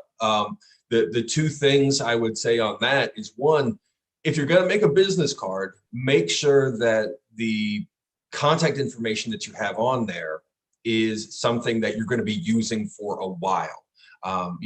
Maybe create a separate email account that you're going to use for a while, so that you can maybe hear back from somebody 6 months from now, a year from now, 2 years from now. And it's not an email address or contact information that's going to change, every so often. So maybe not having a work email or work contact information, but your private information. And then, we're in a digital age, but, the business cards are still something that's used. You can actually get different kind of folders that you can place the business cards in. It's a good way to kind of have them all collected rather than start making a pile somewhere in a desk that you forget about. The other big thing that I would mention is that, social media is a huge part of how you network. And as Dr. Detweiler mentioned, it's great to reach out to alumni. Alumni, a lot of times, especially the alumni that have pride in their school, they're very willing to help out students who attend their school or will be attending their school.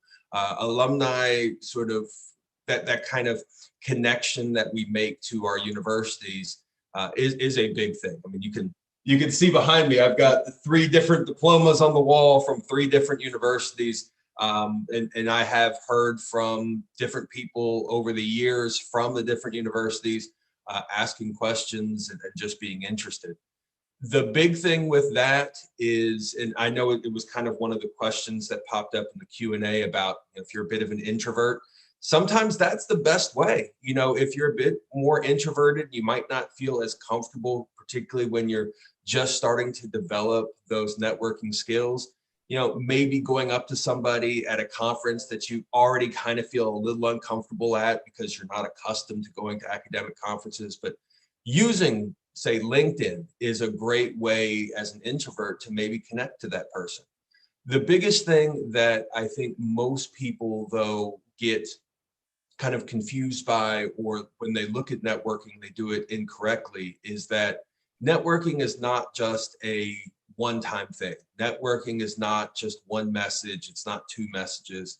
Networking is about relationship building. It's about long-term developing of these interactions with another person, which means that it's not, you email them or you message them through LinkedIn or DM them on Twitter and say, hey, can you help me get a job?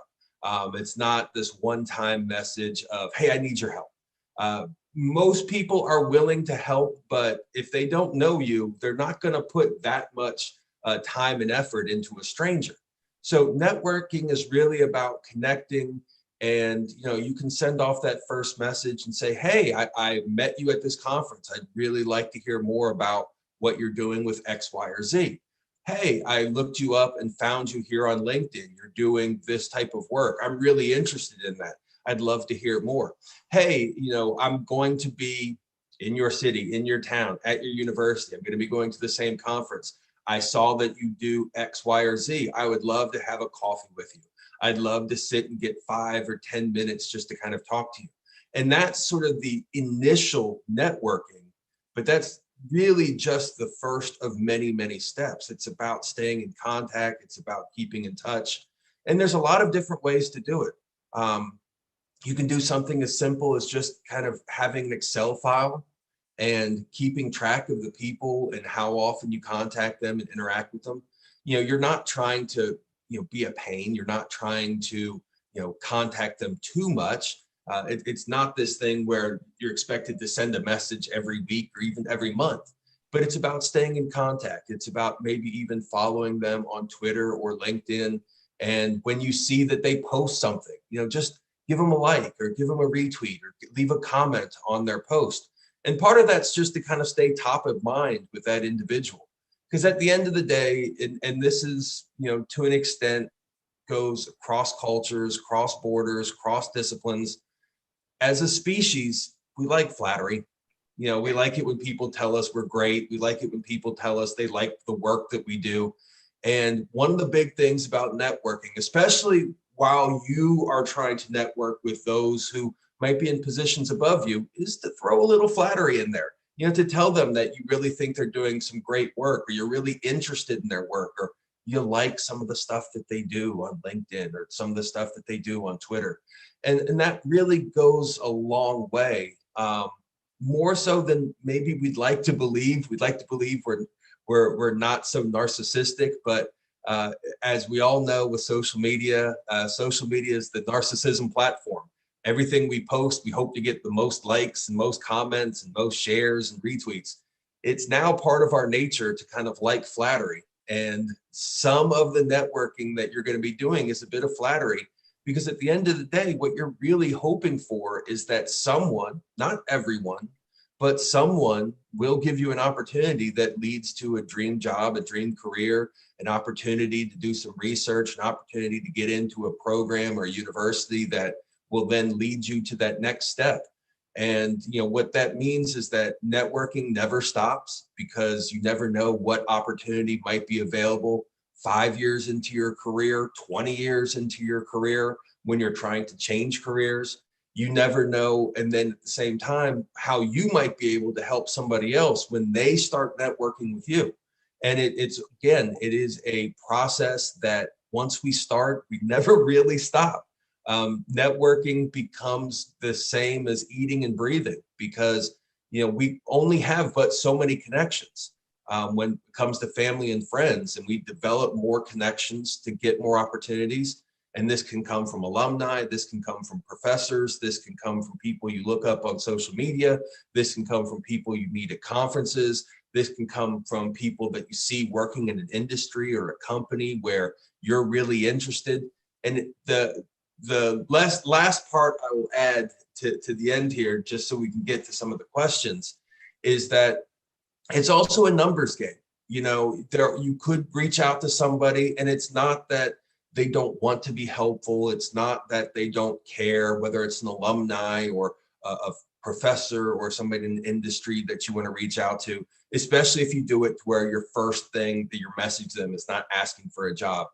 But for the most part, it's not that people don't care if they don't respond. It's just that, as you know, we all get busy. Something happens in our personal life, our professional life, and you know, it's a numbers game. You know, you got to make sure that you're networking with people who will help you, but understand that it's not about networking with one person or two people.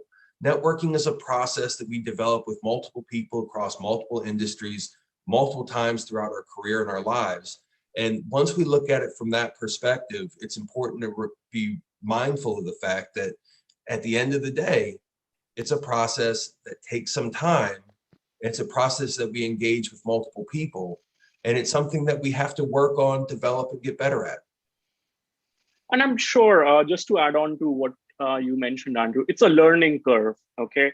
You start with sending some text messages on LinkedIn, and perhaps at the present moment, you reach out to 100 people and get a response from a couple of them only. But over time, you keep on modifying the approach or text messages, how you reach out to people.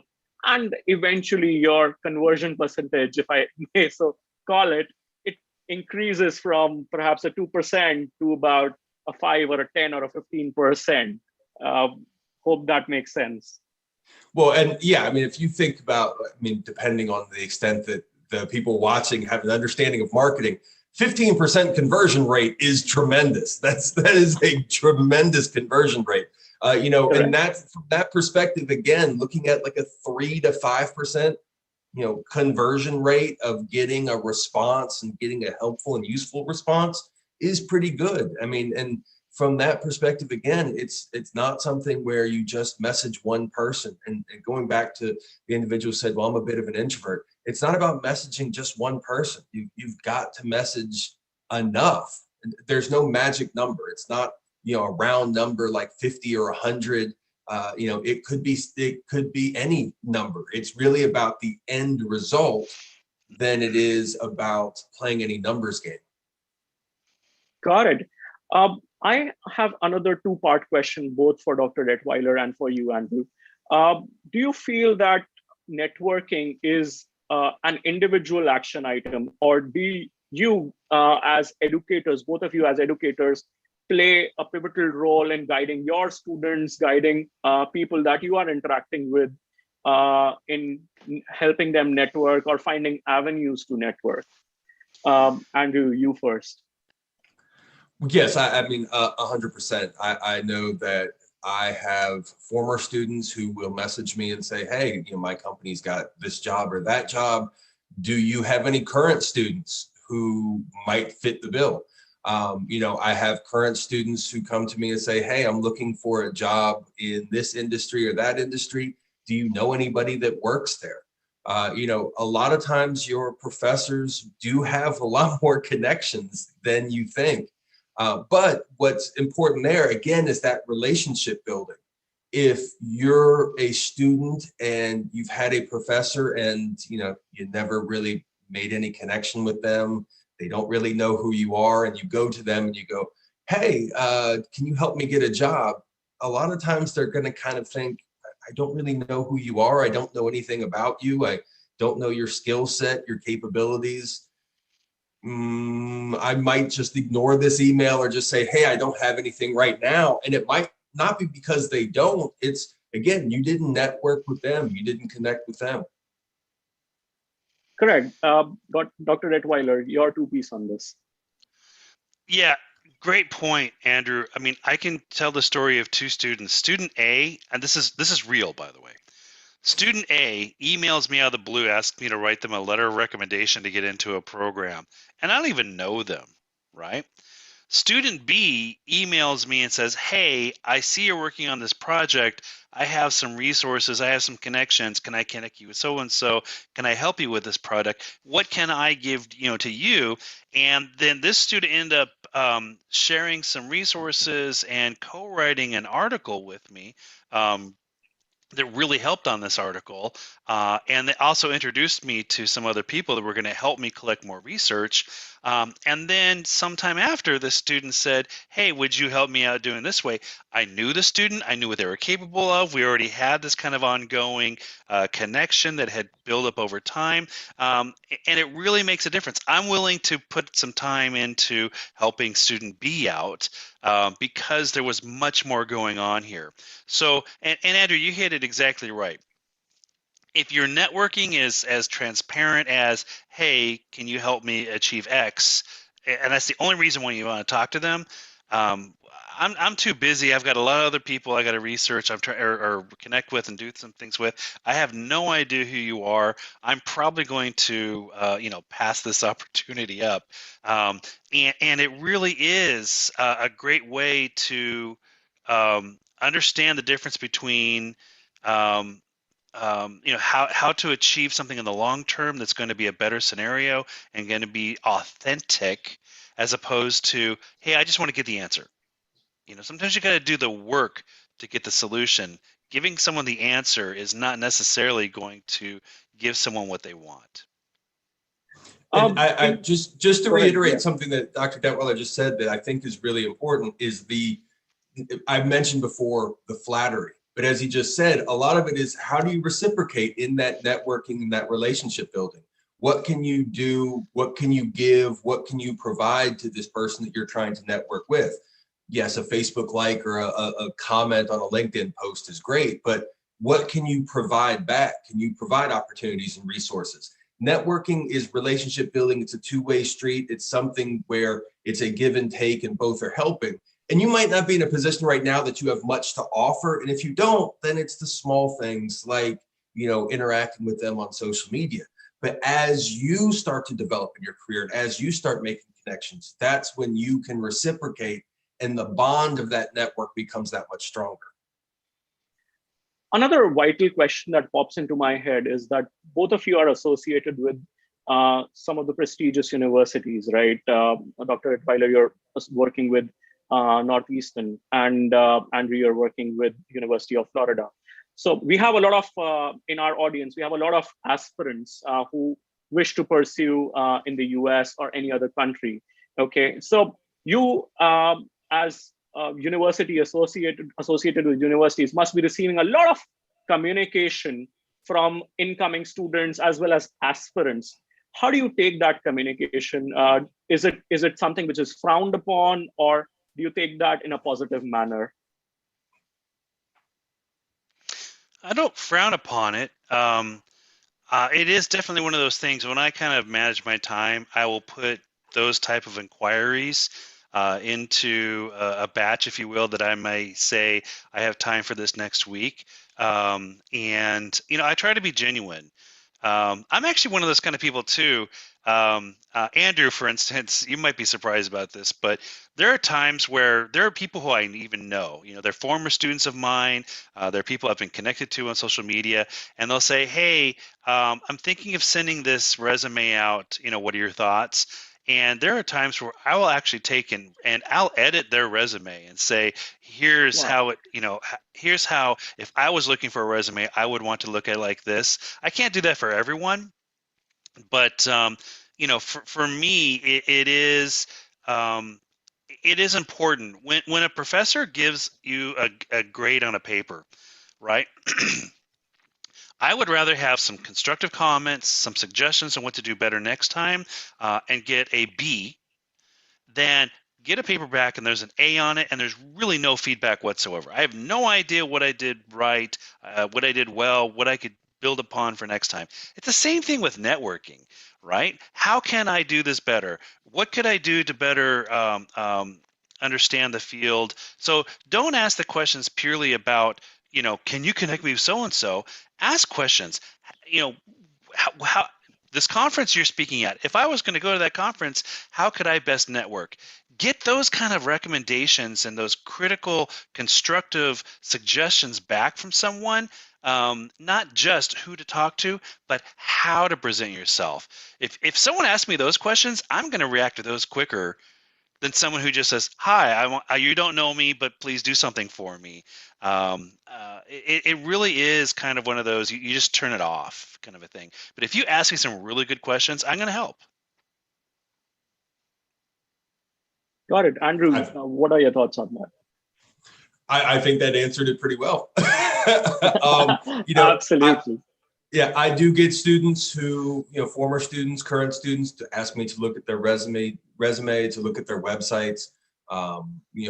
We're in slightly different fields. A lot of my students want to work in media, so I encourage them to do everything from have a portfolio website to be active on social media.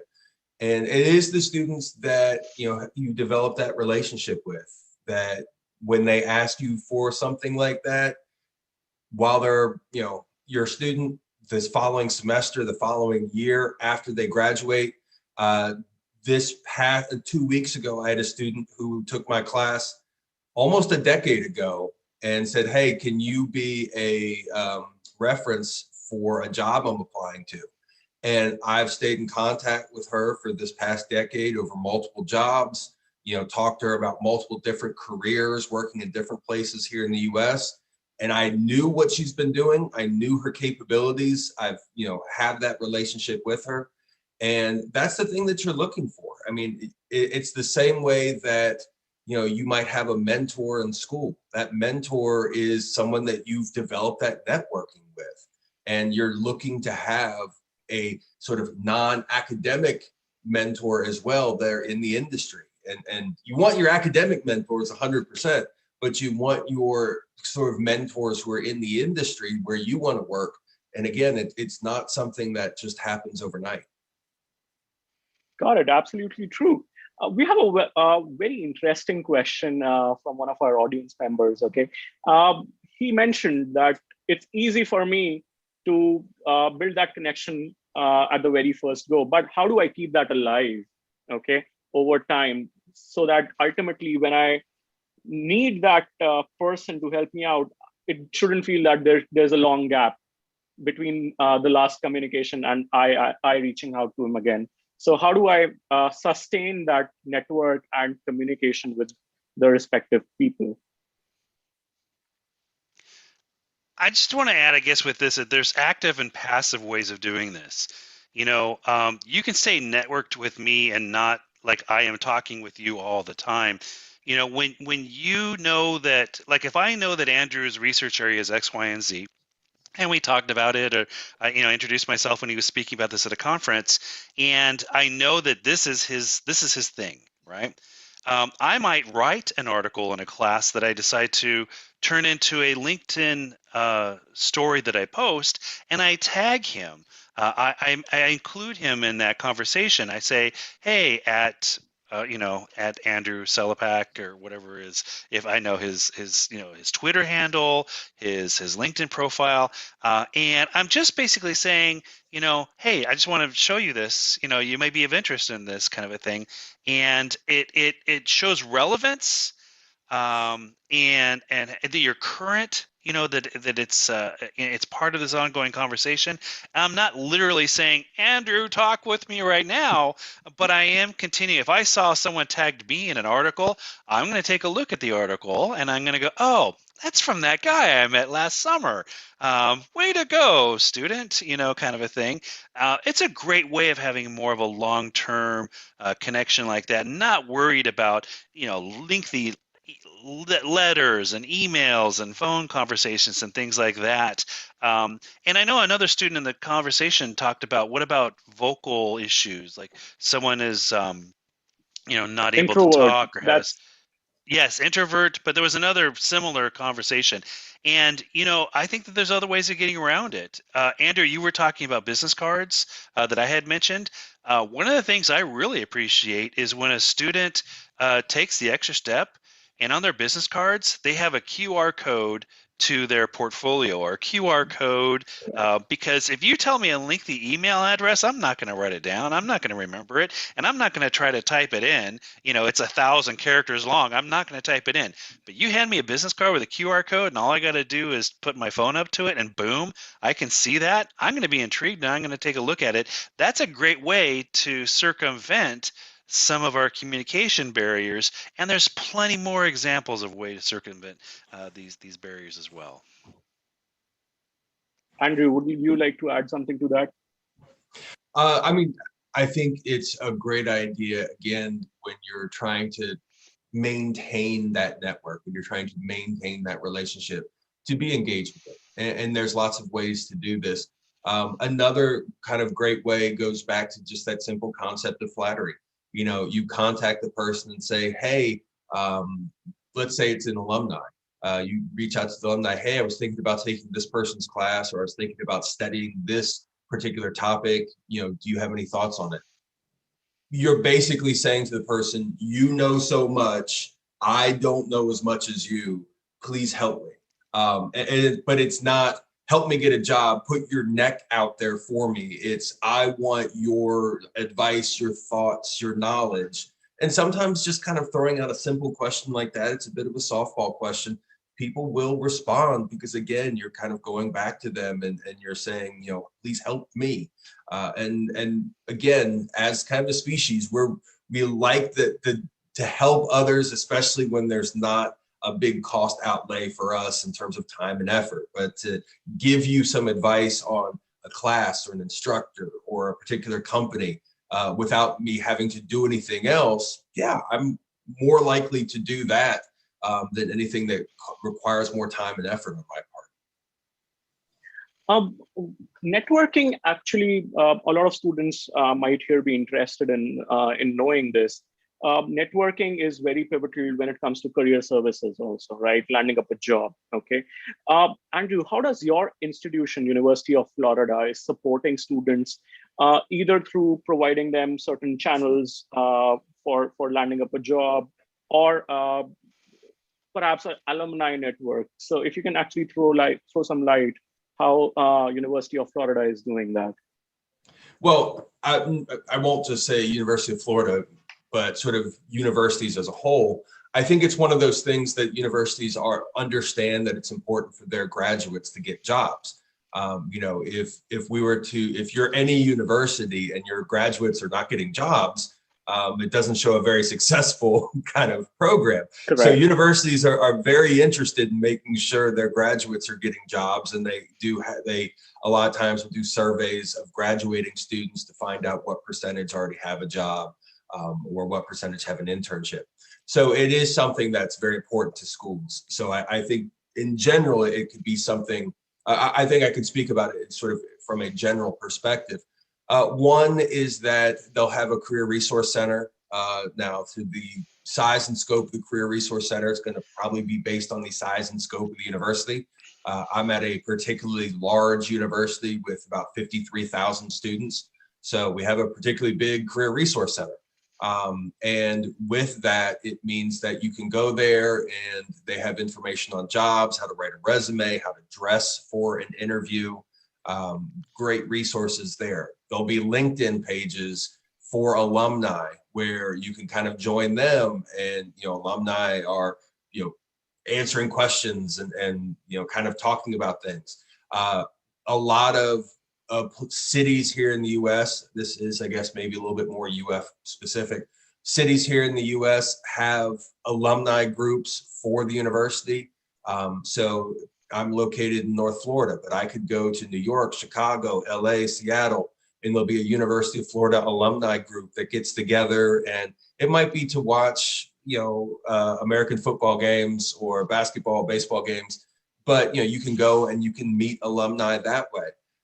There's lots of different. Well, actually, you know what? I happen to know that in Washington, D.C., the University of Florida has an alumni house very close to the Capitol building, even, that you can only enter if you are an alumni or current student of the University of Florida.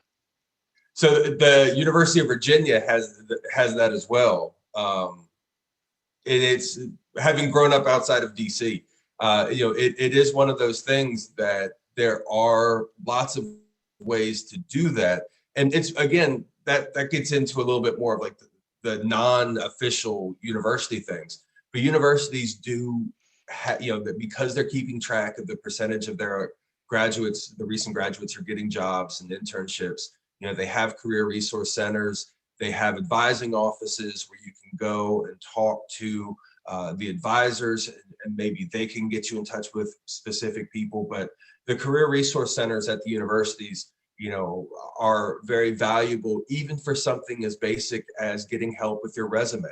And, you know, a lot of times people aren't really sure what they should do with a resume. Do I have an objective section at the top? Do I list my skills? Where do I place the university on the paper? What can I have more than one page? And, you know, getting help with some basic things is, especially because, you know, your parents and maybe even older siblings, who knows what advice they got and what advice they might be giving you. So it could be really helpful to go to the Career Resource Center for something as simple as, how do I set up my resume? How do I create a cover letter for an email for a job that's going to get me noticed? And that's a great resource as well. Got it. Dr. Detweiler. Yeah, go ahead, please. I was just going to say, what he said is 100% true also in terms of social media. Realize that most people you're probably going to try to reach out to perhaps started their career before there was social media. And Andrew, you said earlier about making sure that you have an email on a business card that is, you know, going to be something like a permanent email you're going to have through. It's also important to make sure like your email doesn't have like Pokemon or Hello Kitty in it somehow. It doesn't seem like non-professional. Or that, let's say that I wanted to network with Andrew here. I would probably think I'm going to try to connect with him on LinkedIn. Well, I'm going to make sure that my LinkedIn profile is complete and accurate, but it's also kept professional. I don't go off into, you know, political stuff or conspiracy theory. The other thing is, and I've seen this, and I've had to turn students away from this. I'm not going to, as if I was a student, I would not try to connect with Andrew on Facebook.